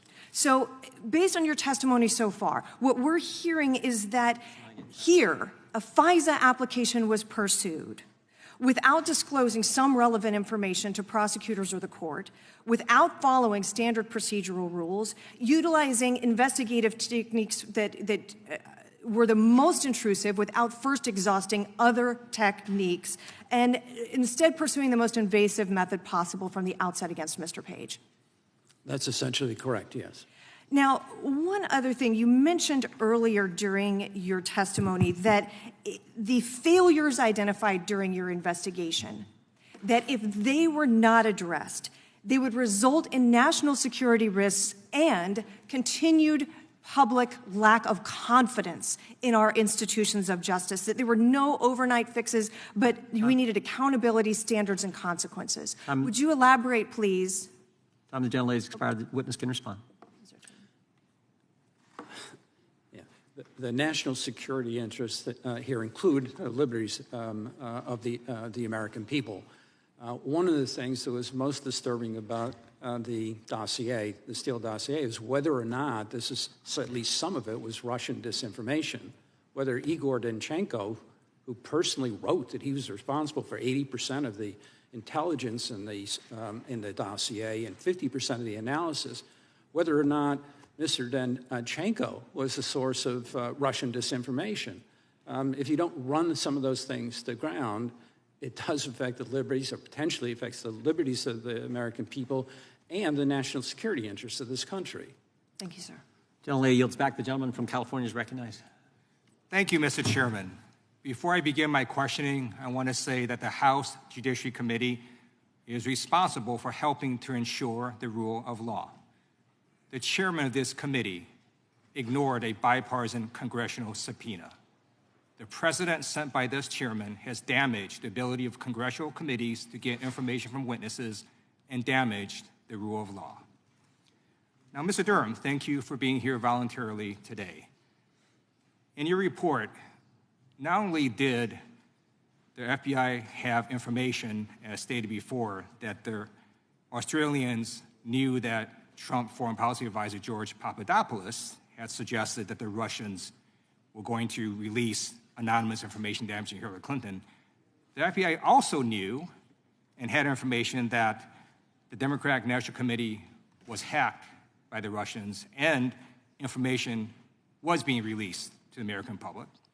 The FBI also had information from various media reports that Trump had relations with different Russian businessmen, and the FBI had information that Trump said, quote, "Russia, if you're listening, I hope you're able to find the 30,000 emails that are missing." The FBI had all that information prior to opening Operation Hurricane, correct? Crossfire Hurricane, is that right? That's correct. Okay. If the FBI had chosen to do so, the multiple pieces of information they had would have allowed them to open a preliminary investigation. Is that right? In our report, we say that the FBI certainly had an obligation to assess the information, perhaps make it a preliminary investigation. That's okay. our view. In fact, it would have been a dereliction of duty for the FBI to have just sat on their hands and done nothing with the information that they had. Is that right? Yeah, the FBI should not have ignored that information. Okay. It's also true, isn't it, that the Inspector General of the Department of Justice looked at this situation and concluded that not only did the FBI have enough information to open a preliminary investigation, the FBI had enough information to open a full investigation. That was the conclusion of the Inspector General, correct? My recollection is that the Inspector General said it's a low bar, and he thought that it had been met. The Inspector General didn't necessarily address. Thank you. I'd like to enter the Inspector General's report dated December 2019 into the record, Mr. Chairman. Without objection. Okay. Turns out the FBI was correct. The Department of Justice found that the Russians interfered in our elections in a, quote, sweeping and systematic manner. A bipartisan U.S. Senate report confirmed that the Russians interfered in the 2016 elections and that interference benefited Donald Trump. Paul Manafort, Trump's former campaign chairman, also publicly admitted to giving internal Trump campaign data to the Russians, and the U.S. Treasury Department found that this data, which it said was, quote, sensitive information on polling and campaign strategy, was then passed to Russian intelligence services. There is a phrase to describe the facts I just set forth. It's called Russian collusion. Mr. Chairman, I'd like to enter both the Treasury Department documents dated April 2021, as well as the bipartisan Senate report intelligence dated August 2020. Without objection. Okay. Now, Mr. Durham, I'd like to ask you the following simple yes or no questions. Trump's former campaign chairman, Paul Manafort, was convicted, correct? I'm sorry, could you just repeat that one? Trump's former campaign chairman, Paul Manafort, was convicted, correct? That's correct. Not Trump's in connection former with foreign these policy matters. advisor to the campaign, George Papadopoulos, was convicted, correct? That's correct. Trump's former deputy campaign manager, Rick Gates, was convicted, correct? Not in connection with the Russian matter. All right. Mr. Durham, you can hold yourself out as an objective Department of Justice official or as a partisan hack, and the more that you try to spin the facts and not answer my questions, you sound like the latter. So I'm just going to ask this simply. Trump's former national security advisor, Michael Flynn, was convicted, correct? That's correct.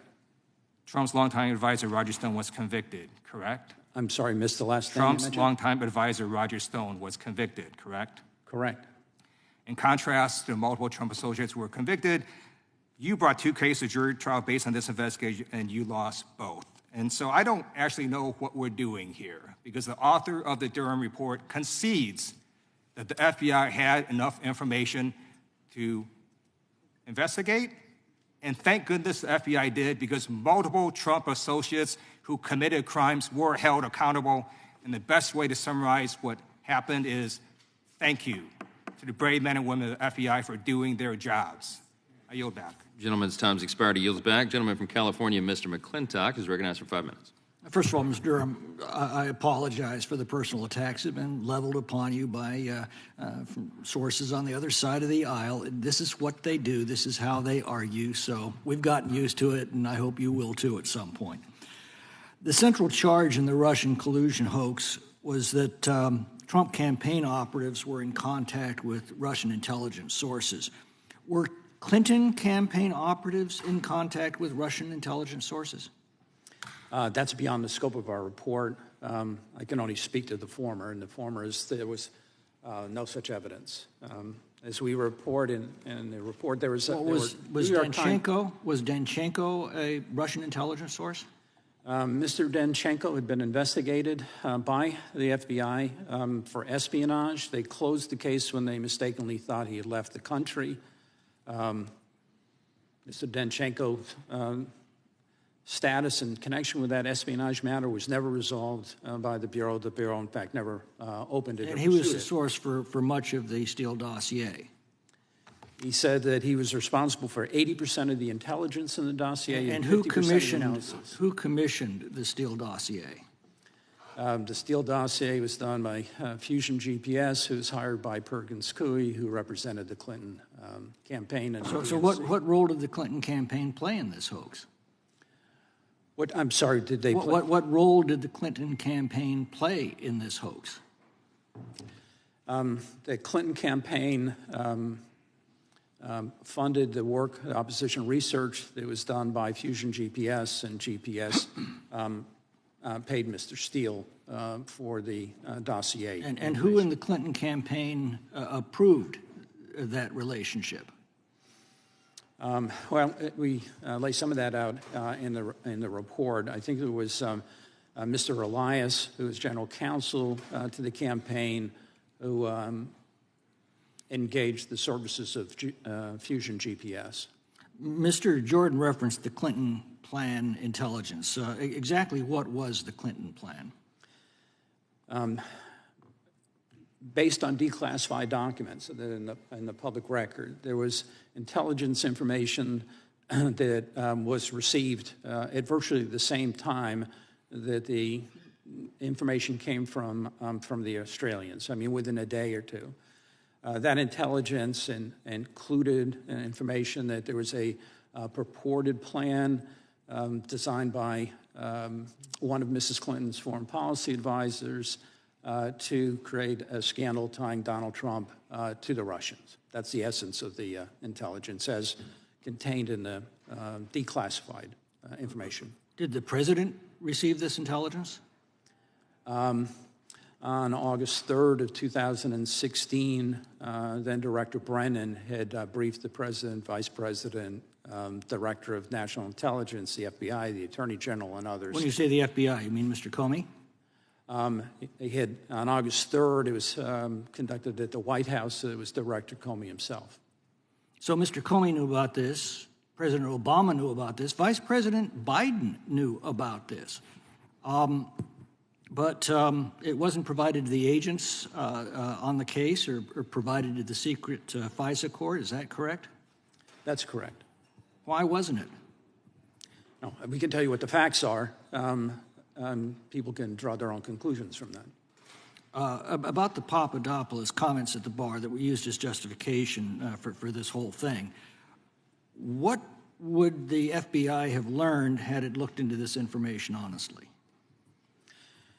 If before opening Crossfire Hurricane they had checked their own files and communicated with other intelligence agencies and the like, they would have found that there was nothing at that time in their files that would corroborate the information, the suggestion of a suggestion that the Russians might provide some kind of assistance. There's nothing in their files that would corroborate that. The Steele dossier was entered in the congressional record. Was it true? I'm sorry, the Steele dossier? The Steele dossier was entered into our congressional record. Was it true? There is not a single substantive piece of information in the dossier that has ever been corroborated by the FBI or, to my knowledge, anyone else. You mentioned that the FISA court criticized the misleading and false information that was used to request the FISA warrants, but did the FISA court hold anyone in contempt for that? Not to my knowledge. Did they apply any sanctions to anyone responsible for that? Not to my knowledge. Did they even yell at anybody? They issued an appropriately harsh memo talking about what the expectation is when a document is submitted to that court, that it be truthful and accurate and complete. And that was the expectation, is the expectation. Gentleman yields back. Chair now recognizes the gentlelady from Washington. Thank you, Mr. Chairman. Mr. Durham, thank you for being here today to speak with us about the report you produced looking at the FBI's investigation into Russian interference in the 2016 election. Your report took 4 years and over $6.5 million in taxpayer dollars to produce. Mr. Durham, how many cases did you bring to trial during your time investigating the 2016 election?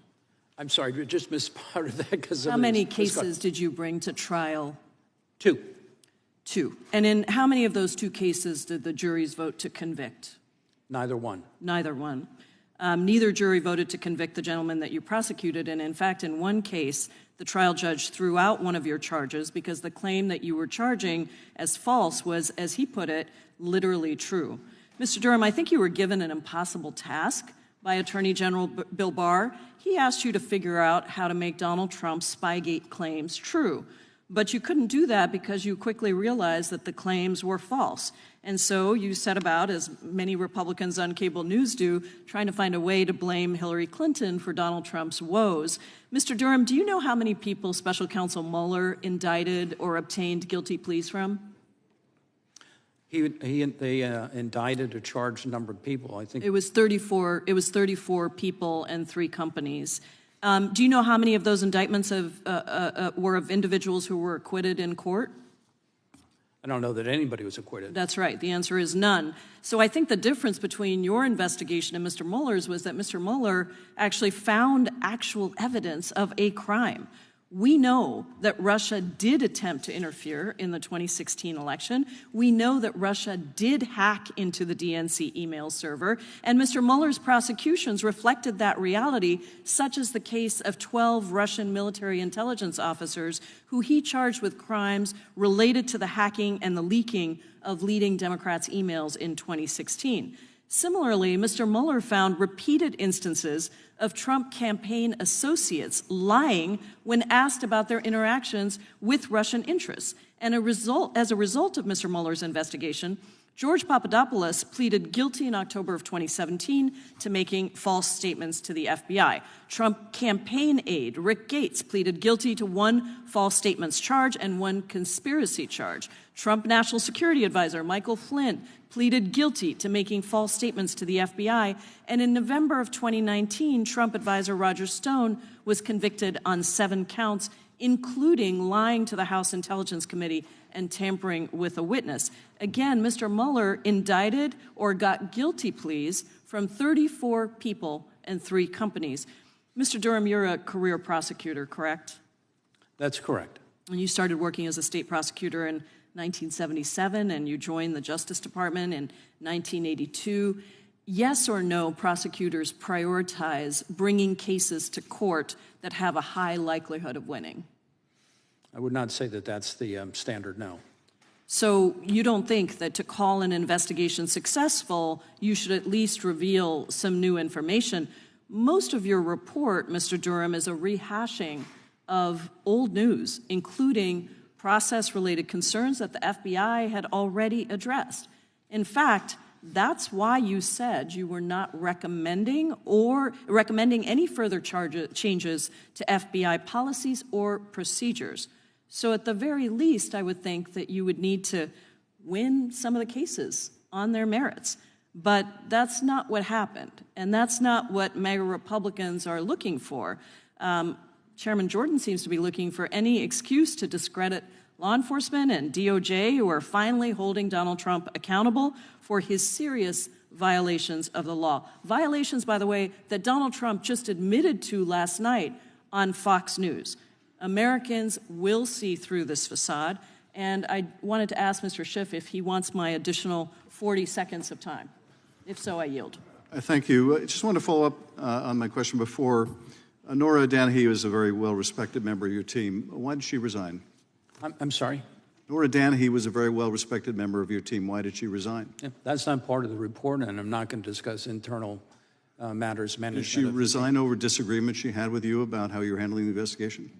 It's not part of the report. I'm not going to discuss it. It's not part of the report, highest regard for Ms. Danahy. But you know the answer, Mr. Durham. Why won't you tell us? Because that's not part of the report, that's not part of the mission, and I'm not going to discuss internal discussions. I can tell you this, that with respect to every major decision that was made by our team, every agent and every lawyer had full voice in expressing their opinions, and we proceeded accordingly, with me making the final Some voted with their feet to leave your office. The time of the gentlelady has expired. I yield back. Gentlelady yields back. Gentleman from Texas is recognized. Thank you, Mr. Durham. That's not part of the report. It is a lot of what I've heard from my colleagues on the other side of the aisle. One of my colleagues from California said, I don't know what we're doing here. And what we're doing here is going through this very damning report. The FBI has failed many times over the years that you investigated them. I'd like to ask, did the FBI open Crossfire Hurricane without speaking to the people who provided the information? Yes. Did the FBI open Crossfire Hurricane on a Sunday, only 3 days after reviewing the information? Yes. Did the FBI open Crossfire Hurricane without any significant review of its own intelligence database? Yes. Did the FBI open Crossfire Hurricane without interviewing the essential witnesses? Yes. Did the FBI open Crossfire Hurricane without using any of the standard analytical tools typically employed in evaluating intelligence? Yes. Did the FBI consider the possibility that it was the target? It didn't appear so to me from the evidence. And so I'm curious if you could tell me, because I'm not a prosecutor, some of my colleagues here are, but the average American is not. Can you tell us why and under what motivation would a prosecutorial agency act in such a way where it willfully ignores multiple instances of exculpatory evidence throughout the course of its investigation? Because I just don't understand that. That, in my experience, that is not the norm. That's not how the FBI performs. In this particular case, as is reflected in the report, there appear to be persons in the FBI who were central to opening the investigation that had rather strong views concerning then-candidate Trump. And we've heard in your report that you reference confirmation bias. And a lot of times, or sometimes, we see that the investigators, perhaps the FBI investigators, they have a confirmation bias because they want a guilty outcome. They want to find the suspect guilty. But we did not see that to be the case for Hillary Clinton. So it makes me think that based on the investigation into the conduct and the continuous disregard for duty, there was obviously a special motivation to find this suspect, Donald Trump and his campaign, guilty above anyone else. Would you agree? I can speak to what the facts show, as documented in the report. Again, people draw their reasonable inferences, conclusions from those facts with an honest reading of the report. If either you or someone on your team willfully ignored exculpatory evidence, refused to interview key witnesses, favored one suspect over another, or did any or all of the things that the FBI did during Crossfire Hurricane, would you face repercussions? There ought to be repercussions. If that ever happened in connection with an agent that I was working with and I knew about it, the first thing would be to report it to the court, and the probably second thing would be to report it to their superiors. The third thing would be sure that that agent never worked with me again. I appreciate that. I also appreciate your remarks earlier in your open testimony where you said, my colleagues and I carried out our work in good faith, with integrity, in the spirit of following the facts wherever they lead, without fear or favor. I believe you did that. I'm disappointed in some of my colleagues that have said disparaging remarks about you. I've seen very few that actually talk about your report. They want to talk about everything else, which tells me you're onto something. I'd also yield the balance of my time to the chairman. I appreciate the gentleman for yielding. So Dan Chinko is the primary subsource. A few years before he does this work, he was investigated by the FBI for espionage. Is that right, Mr. Durham? Correct. And that case was halted because the FBI thought he'd left the country, right? Correct. Had he left the country? No. Where was he living? He remained living in the place that he was living when they opened the investigation. Right here in D.C., right? Yeah. He hadn't left anywhere. He's right here in D.C., and we're going to stop this. And then they go hire him, use the tax money of the people I get the privilege of representing to pay this guy who they obviously knew was a Russian spy. They hire him, who's the source of all the false information. Is that true? They paid him, they hired him, and they paid him. Couple $100,000, if I recall, right? It's over $200,000. Yeah, and then this guy is hanging out with Dolan, Charles Dolan, who's a buddy of the Clintons, who's also a source for the false dossier that was used to spy on an American citizen. He's hanging out with Dolan. In fact, don't they meet on a park bench somewhere in Arlington, Virginia on New Year's Day? New Year's Day, middle of the day. I mean, this is straight out of the movies, right? And the FBI says, but we're not going to talk to Charles Dolan. I mean, this is two of the dumbest things I've ever heard of.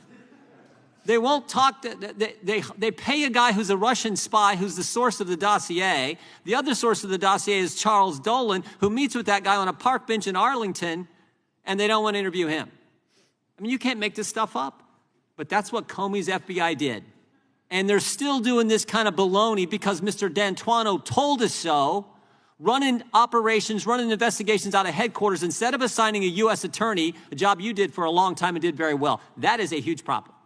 And your report, that's why your report's valuable. Gentlemen, I yield back to the gentleman who was out of time, and we now recognize the gentleman from, Mr. Craig. I'm sorry, right here. The gentlelady from Pennsylvania is recognized for 5. Thank you. And thank you for coming to testify today. I know it's not a comfortable experience, obviously. And clearly the questions have exposed that we have many areas of disagreement across the aisle, but I am relieved that we have no disagreement about one of the fundamental conclusions of your report, that it was incumbent upon the FBI to open some form of investigation when presented with evidence that a presidential candidate and his associates are either coordinating campaign efforts with a hostile nation or being manipulated by such a hostile nation. And that is a fundamental conclusion, right? Some form of investigation was necessary.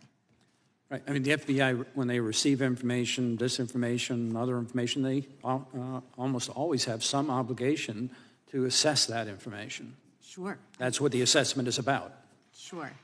So we've established over the course of questions that the current Attorney General, Merrick Garland, allowed you to run your investigation, I think you said, independently and without interference, right? That's correct. Okay. And you've talked about the thoroughness of your investigation as you performed it over the course of 4.5 years, $6.5 million, hundreds of FBI agents, 6 million pages of documents, not hundreds of FBI agents, hundreds of personnel working with you. That would not be accurate, but. Okay. Well, you also had the benefit of prior investigations, including the Mueller report. Correct. The 2019 Department of Justice Office of Inspector General's report, which concurred with you that there was an obligation to investigate, right? Yes. Although it disagreed with you about precisely the form, correct? I think it's more than form, but we had disagreement in that regard.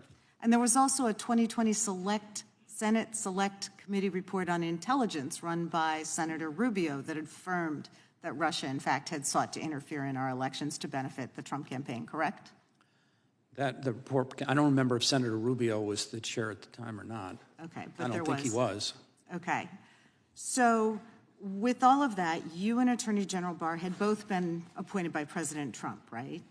I'm sorry, can you just repeat that one again? You and Attorney General Barr had both been appointed to serve at that time by President Trump, correct?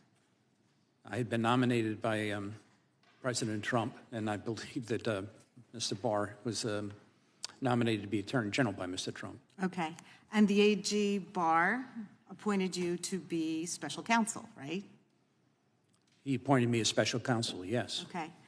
But in contrast to the independence and lack of interference, which you have noted on multiple occasions that has been performed by Merrick Garland, AG Barr had a very active role in your investigation. And I just wanted to mention a couple instances.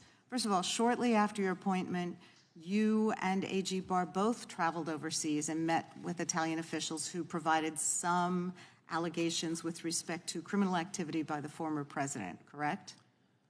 We traveled well, this is outside the reports. I'm not sure that I'm authorized to talk about it, but we went to Italy to try to pursue leads involving a particular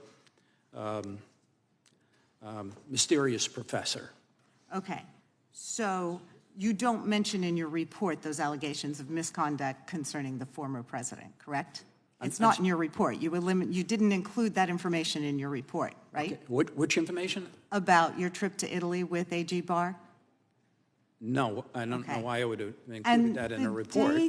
The day the Inspector General's report was published, you issued a press release saying that you didn't agree with some of his conclusions. Did AG Barr ask you to issue that press release? Absolutely not. Okay, who did? I made that decision. Do you want to know why or no? Actually, I wanted to know first, can you identify any other occasion which a special counsel has released a press statement questioning another special counsel or Inspector General's report? Can you name one? Yeah, instance? I don't know of any. Okay. They may have, but I don't know about it.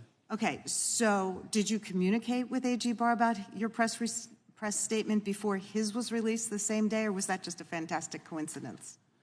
Did I communicate with Attorney General Barr about what? About your press release questioning the IG's report. I told Attorney General Barr, I didn't ask his permission, I told him I was going to do it. Okay. One more question. There's been mention of the resignation of one of your colleagues, Nora Danahy, in the fall of 2020. Isn't it true that she resigned in protest concerning pressure by AG Barr for you to deliver an interim report or other results before the 2020 presidential election? You'd have to ask Ms. Danahy that. I'm not going to discuss the internal discussions in our group. Or we could Google it. Thank you. I yield back. It's a pretty good source of information. Sure is. The gentlelady yields back. The gentleman from Oregon is recognized. Thank you, Mr. Chair, and thank you, Mr. Durham, for being here today and for your patience with us. I want to talk about that space between law and policy, I guess, if you will. And I want to go back to, I think I got your words written down during your opening statement where you said there were troubling violations of law and policy. Do I have that right? Yes, sir. And so the assertion has been that perhaps there should have been more indictments, more people brought before the court for their actions.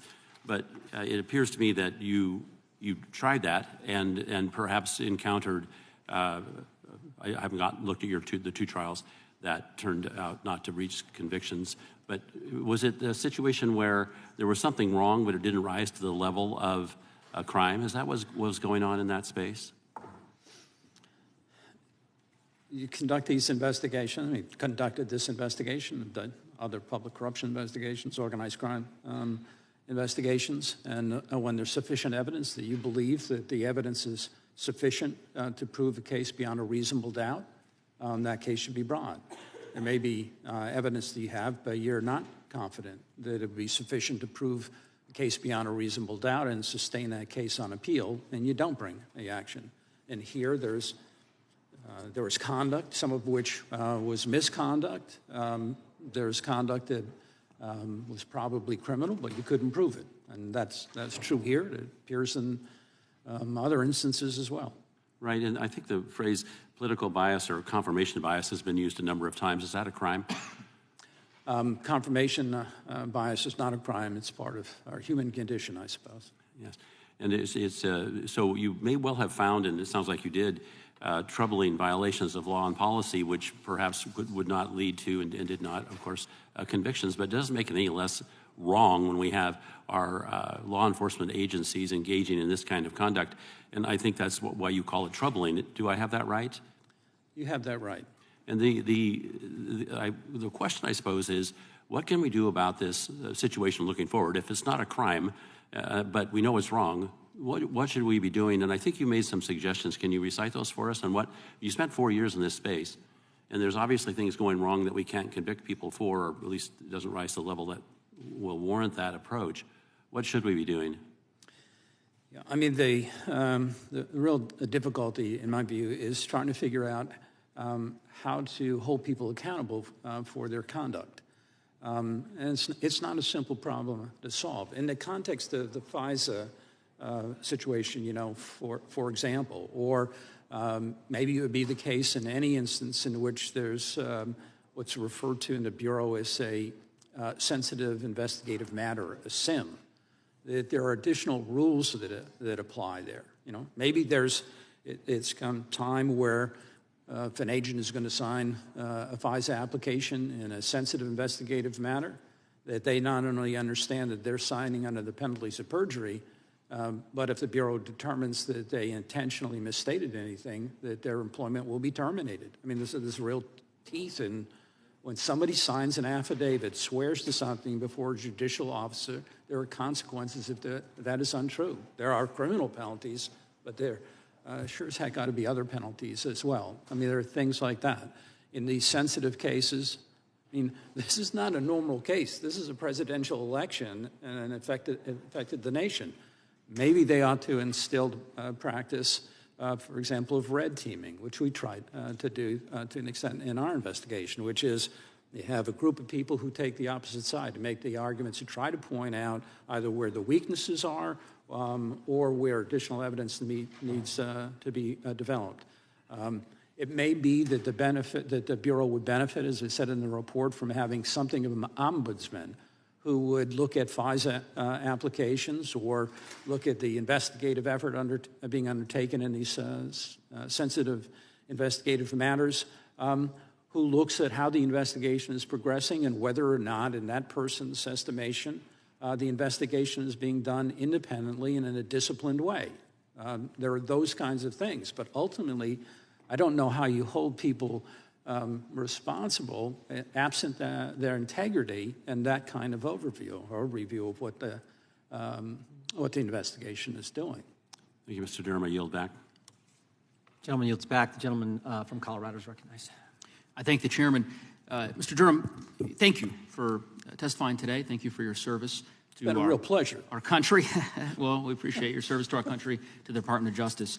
I've read your report, as I suspect most of the members of the committee have, and appreciated your work. I want to talk a bit about your interactions with Maine Justice, with the Department of Justice, and in particular with Attorney General Garland. Did Attorney General Garland permit your inquiry to proceed independently? Yes. Did Attorney General Garland interfere with your inquiry, your investigation in any way? No. Did Attorney General Garland attempt to prevent or stop you or your team from taking any investigative step that you deemed necessary? He did not. Did Attorney General Garland provide support to your efforts? In terms of occasionally we would need some additional personnel. In a couple of instances, we had a person that was detailed from Maine Justice. Yes, so in that respect, yes. Did Attorney General Garland decline to implement any of the recommendations that you've made? I don't know that.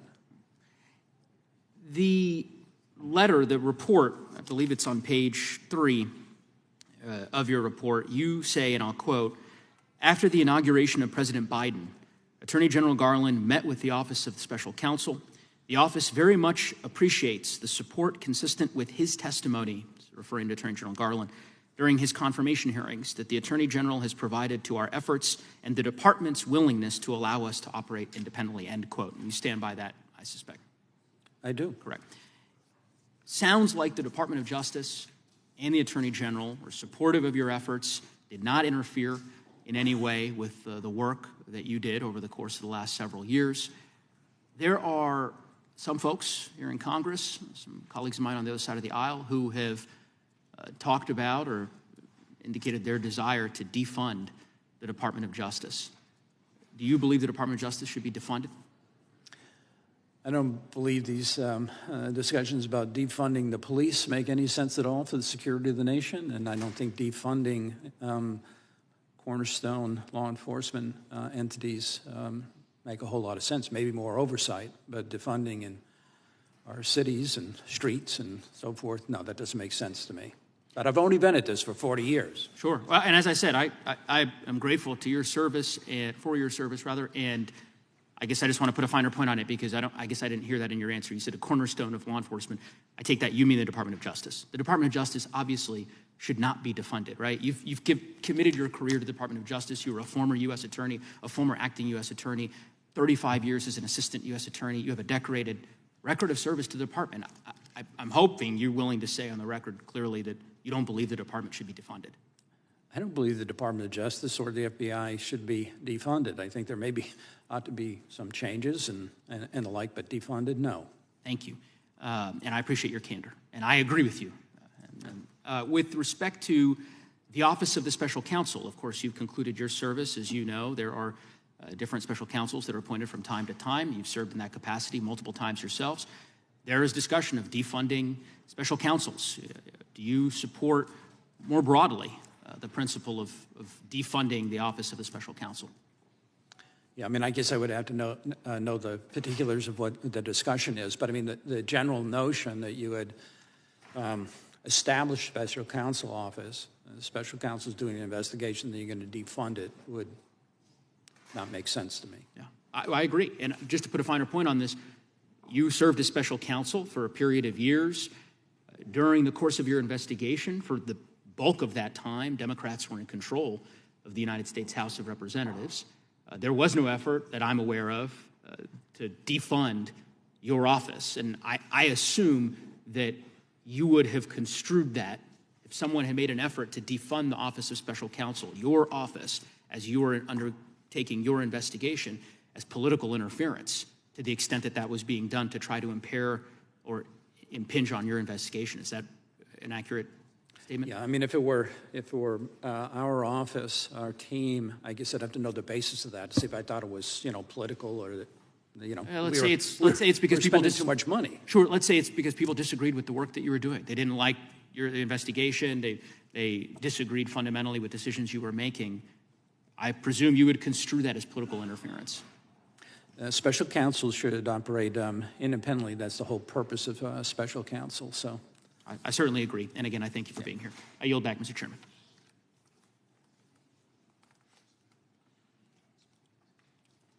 Gentleman yields back. The gentleman from Alabama is recognized. Thank you, Mr. Chairman. Mr. Durham, I appreciate you being here today. Sobering, I think, is a pretty good word. I think that's a good description of what we're talking about. When I read your report and as we talk about it, when I'm in the district, very often one of the major concerns is the weaponization of investigations and the Department of Justice against certain people in our society. And so, yes or no, did the FBI place significant reliance on information given to them by President Trump's political opponents? I'm sorry, can you just repeat that one? Did the FBI, did they place significant reliance on information given to them by President Trump's opponents? The Crossfire hurricane investigation, the FISA in particular, the FISA and Carter Page, the Bureau had concluded itself, absent the dossier, they wouldn't have been able to establish probable cause. Did the dossier come from President Trump's political opponents? It was funded by the Clinton campaign and the DNC. So in that degree, yes, that's how it was paid for. Can you connect the dots between between the Clinton campaign and the investigation of the FBI? Yeah, we were investigating, did investigate. What was behind that investigation? How did it get started? Was it properly predicated as a full investigation by the FBI? And why did it then continue even after Director Mueller had found a lack of sufficient evidence concerning conspiracy or collusion? Mr. Durham, is that what you call sobering? Would that be sobering to you? It's sobering to me in connection with this investigation is the FBI, the people who were involved in the Crossfire Hurricane investigation, ignoring exculpatory information, discarding information that was inconsistent with the investigative narrative, with using information, in this instance from the Steele dossier, to establish probable cause to electronically surveil a United States citizen who happened to be a Naval Academy graduate. Those things are sobering to me. Oh, I would agree with that. Did the FBI ever fail to take or delay taking action in an investigation involving Hillary Clinton? That wasn't, well, there's a portion of the report that relates to the disparate treatment. So did the FBI delay? There are 3 instances that are identified in the report where the FBI's investigative efforts were considered considerably more disciplined than was the case with respect to Mr. Trump. More discipline, you mean bias? And let me move on, Mr. Durham. I don't want to run out of time.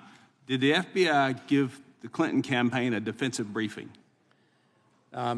They gave, in a particular manner, the FBI gave Mrs. Clinton's legal representatives a debriefing of a defensive nature, yes. Why wasn't the same done for the Trump campaign and President Trump?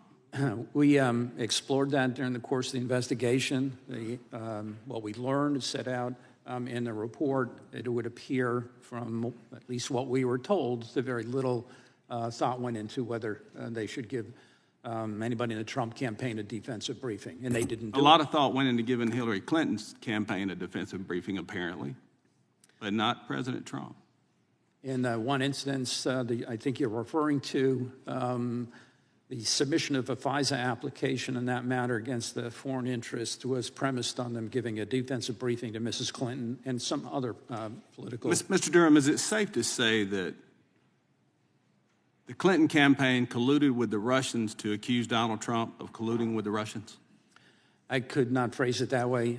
I could say is that the Clinton campaign funded the information that showed up in the dossier.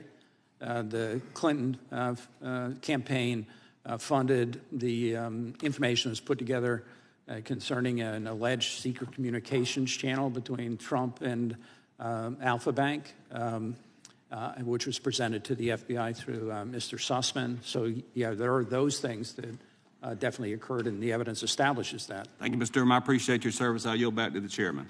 I thank the gentleman. Mr. Durham, Carter Page is an American citizen who, Naval Academy grad, served our country. Why not just talk to him before you spy on him? In this instance, I mean, I don't know if people looked at this in the report. There was a particular piece of information that had been given to Michael Isikoff and appeared in a Yahoo News article on September 23rd, in which Mr. Isikoff lays out what he's obviously been told, and it's clearly the information from Steele. But it also included a statement that a senior law enforcement official confirmed that Carter Page was on the radar screen. That matter was never referred for investigation as to who leaked that. This is an investigation that's supposed to be closely held, confidential, sensitive investigative, and that's never referred to, nobody ever looked at. Who's the senior law enforcement officer who gave the information to Michael Isikoff that Carter Page was on their radar screen? That's not number one. Who do you think it was? Mr. Chairman, the time is well expired. The witness could answer the question. You can't ask another one. I appreciate the ranking member for pointing that fact out. Okay, I'm not sure. Am I supposed to answer or not? Am I done? I'll let you answer. Oh, okay. So then, with respect to Carter Page, within 2 days of that article, wrote a letter to Director Comey saying, I didn't do the things that are suggested. I didn't meet with these people. I'm willing to sit down and talk to the FBI. Tell me when and where, essentially. He offered to be interviewed. The gentlelady from Texas is recognized for unanimous consent. Thank you very much, Mr. Chairman.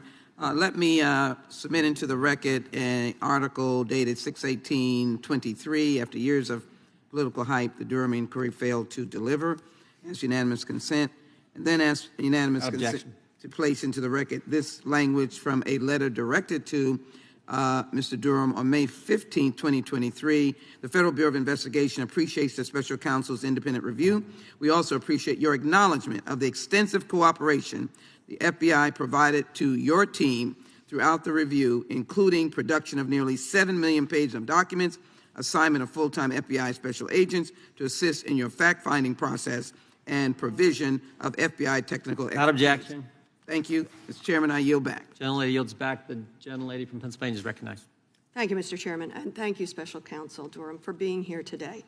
As has been noted, it's been 4 years and $6.5 million of an investigation. And the Durham report makes no new recommendations to change FBI policy or procedure. It does not conclude that the Crossfire Hurricane investigation should not have been opened, and it even acknowledges that the Clinton campaign did nothing worthy of prosecution. Sadly, the Durham report dredges up allegations from unsuccessful prosecutions, including claims that have been rejected by judge and jury. The flaws of the Durham process were so troubling that some aides resigned in protest. I did Google and, in fact, read the news articles around the resignation of Nora Donahue, that it is reported that she resigned because of pressure on you and the special counsel group to produce a report or an interim report prior to the presidential election. You can't comment on Nora Donahue's personnel matter. Were you ever encouraged, persuaded, pressured to issue an interim or report prior to the presidential election? You see, without hesitation, I was not pressured into doing anything. Was it suggested to you? It was not suggested to me. And yet it might have been suggested to someone who worked under you, separate from you. I don't believe so. Okay. Mr. Durham, would it have been a dereliction of duty if the FBI sat on its hands and did not investigate with the information they had in front of them? Isn't it true? I'm sure the Bureau has an obligation to investigate. They should investigate information that they receive from the public or otherwise. And generally speaking, yeah, they have an obligation to look at and assess information. And in this case, they had an affirmative duty to investigate. Would you agree? They had an affirmative duty to assess the information they had gotten from the Australian diplomats. Which would be an investigation. You were assigned to investigate that investigation. Mr. Durham, when did you first meet with Attorney General Barr about a potential investigation into the Mueller report, Mueller investigation? You know, I was appointed in May of 2019. I had met Attorney General Barr after, not in connection with these matters, but I think I initially met the Attorney General when I became the U.S. Attorney for Connecticut. Let me just put the calendar together. It was on March 22nd that the Mueller report was submitted to Attorney General Barr. Would you agree with that? That's March 22nd. And according to public records, you met with Attorney General Barr on March 25th, 3 days later. Okay. And on March 24th, Attorney General Barr released his so-called summary document of a 448-page report, which blatantly mischaracterized the findings in the Mueller report. Would you agree with that? No. Did you discuss the Mueller report during your meeting with Mr. Barr on March 25th? I don't believe so. I think that the timing was 3 days after he received the report, and you don't think in your meeting you talked about the Mueller report? I don't think that was. I think it was when I was meeting the Attorney General because I had become the U.S. Attorney in Connecticut in mid to late February. Maybe you could search your memory and get back to us on that. It's troubling to me because it is clear you were brought in by Attorney General Barr the same week the Mueller report was released and the day after his misleading letter, which hung out there for 25 days before the public got our hands and our eyes on the redacted report. You were hired to investigate the investigators. 1 week after you met with Mr. Barr, on April 13th, Attorney General Barr's counselor, Seth DeCharme, emailed you offering assistance on behalf of Barr, saying, quote, John, the AG has made me aware of the redacted material you're working with him on, and he asked me to provide you with my support and assistance. Is that true? I think that's correct. Okay. I don't remember the date, but that sounds right. And that's only April. So I'm wondering if you weren't yet put into this field. Donald Trump was very vocal on Twitter, as he always has been, about his belief that the Mueller investigation should never have been taken. Are you aware of his tweets? I know that the former president was a tweeter, yes. He was a tweeter. Some Republicans on this committee believed that part of your purpose was to exonerate Mr. Donald Trump. I want to take you back to your opening statement. It's at paragraph 4. As you know, Mr. Durham, you said this morning, if repeated or left unaddressed, these issues could result in significant national security risks and further erode public faith in our justice system. We now sit with a former president indicted 37 counts of around the documents, the classified documents that he took, he held, he moved, he concealed, he lied about, he showed to other people, 37 counts. If repeated or left unaddressed, these issues could result in significant national security risks and further erode public faith in our justice system. I thank you for your service, for pointing out what really matters when we have a very dangerous former president and criminal indictments to come. A mess of Mr. Trump's own making. I am baffled by this committee's lifting up of a corrupt the gentlelady president. has expired. And I thank you for indulging me just as you indulge yourself. Thank you. God bless you. That's right. God bless Full you. opportunity. Mr. Durham, if you can go one more round. Do this every day? Yeah. Well, this is relatively calm to some hearings that we have, Mr. If you can go one more, then we'll give you a break, but we'll recognize the gentleman from California, and we'll give you a quick break, maybe 5-10 minutes, and we'll come back and finish. Sure. But the gentleman from California is recognized for 5. Mr. Durham, several people today, including Ranking Member Madler and 3 representatives from California, Mr. Schiff, Mr. Swalwell, and Mr. Liu, have attacked you. Ranking Member Nadler called your report a political exercise with ethical ambiguity. Mr. Liu called you a partisan hack. However, it seems that they're taking issue not so much with the conclusions of your report as those of Mr. Mueller's report, which concluded that the investigation did not establish that members of the Trump campaign conspired or coordinated with the Russian government in its election interference activities. That conclusion directly contradicted statements made on the record by those representatives. For example, Mr. Schiff in 2017-2018 made statements such as, the Russians offered help, the campaign accepted help, the Russians gave help, and the president made full use of that help, and that is pretty damning. He also said there's clear evidence on the issue of collusion. He said, I think there's plenty of evidence of collusion or conspiracy in plain sight. Mr. Durham, Will the gentleman yield? Are those statements supported by the conclusions of the Mueller report? Will the gentleman yield? No. Mr. Durham, are those statements supported by the Mueller report? I don't believe so.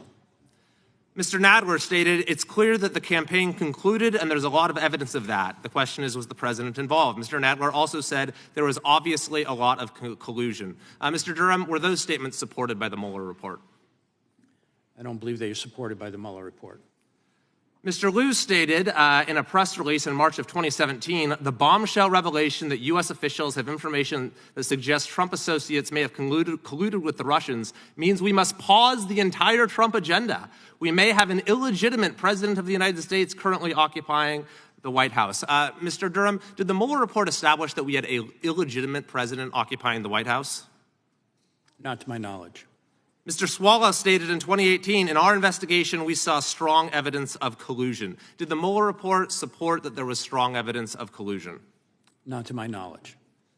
Even here today, we had Mr. Schiff raise questions about your public statement during the investigation, saying this somehow violated a DOJ policy. However, Mr. Mueller himself made a public statement in January of 2019. This is an article from CNN, headline, Mueller's office disputes BuzzFeed report that Trump directed Michael Cohen to lie to Congress. So whatever policy there might exist in the DOJ with respect to public statements by special counsels, it would seem that you and Mr. Mueller would be on equal footing with respect to it. Is that correct? It would seem so. Mr. Nadler, Ranking Member Nadler also suggested that we're only here today because of the recent indictments of President Trump. However, you received your assignment as special counsel in 2019. Is that correct? That's correct. 2020. The special counsel is in 2020. In 2020. And was that before or after the events alleged in the recent indictments by the president? That was before. And is it customary for a special counsel to come testify in Congress upon the issuance of their report? This is my first experience of this sort of thing. So I know that Director Mueller had occasion to testify before Congress, so I guess this is not unique. So it's pretty likely you would have been here whether or not the president had been recently indicted. Yes. Contrary to Ranking Member Nadler's statement. I want to quote from you a part of your report where you say, there are reasons why in examining politically charged and high-profile issues, the office must exercise and has exercised special care. One of those statements you said is that even when prosecutors believe that they can obtain a conviction, there are some instances in which it may not be advisable to expend government time and resources on a criminal prosecution, particularly where it could create the appearance, even if unfounded, that the government is seeking to criminalize the behavior of political opponents or punish the activities of a specific political party or campaign. Could you just expound on that a little bit, this idea that there are prudential considerations that may counsel against prosecution, even if there has been some technical violation of a statute? Sure. The standard principles of federal prosecution include, kind of as a bedrock, that you ought not to bring a prosecution unless you believe in good faith that there's sufficient evidence to prove a case beyond a reasonable doubt, and the jury will convict, and that a conviction can be sustained on appeal. There may be those instances in which you're pretty well convinced that a crime was committed and can identify the person who committed it, but you can't in good faith say a jury is likely to convict in this case. We believe that a jury will convict and that we can sustain it on appeal. Those are the principles that we tried to apply here, that we followed here. They're the same principles I've followed for 40 years as a federal prosecutor. But what are you referring to when you say that there might be additional considerations involving the perception that you're criminalizing the behavior of political opponents? Yeah, I mean, these are difficult things. For example, taking this case, I think all the members of the committee have had access to, whether they took advantage or not, I don't know, but we filed a classified appendix here, right? So there are some prosecutions where it may very well be that it looks like, and you think you can prove the crime beyond a reasonable doubt, but because of the classified nature of much of your evidence, it's never going to see the light of day. So that might preclude a prosecution. Things of that sort come up that are part of the prudential judgment that a prosecutor has to make in these matters. I yield back. Thank you. The gentleman yields back. The committee will take a short break, short recess. If we can come back in 10 minutes, so at 12:05, we'll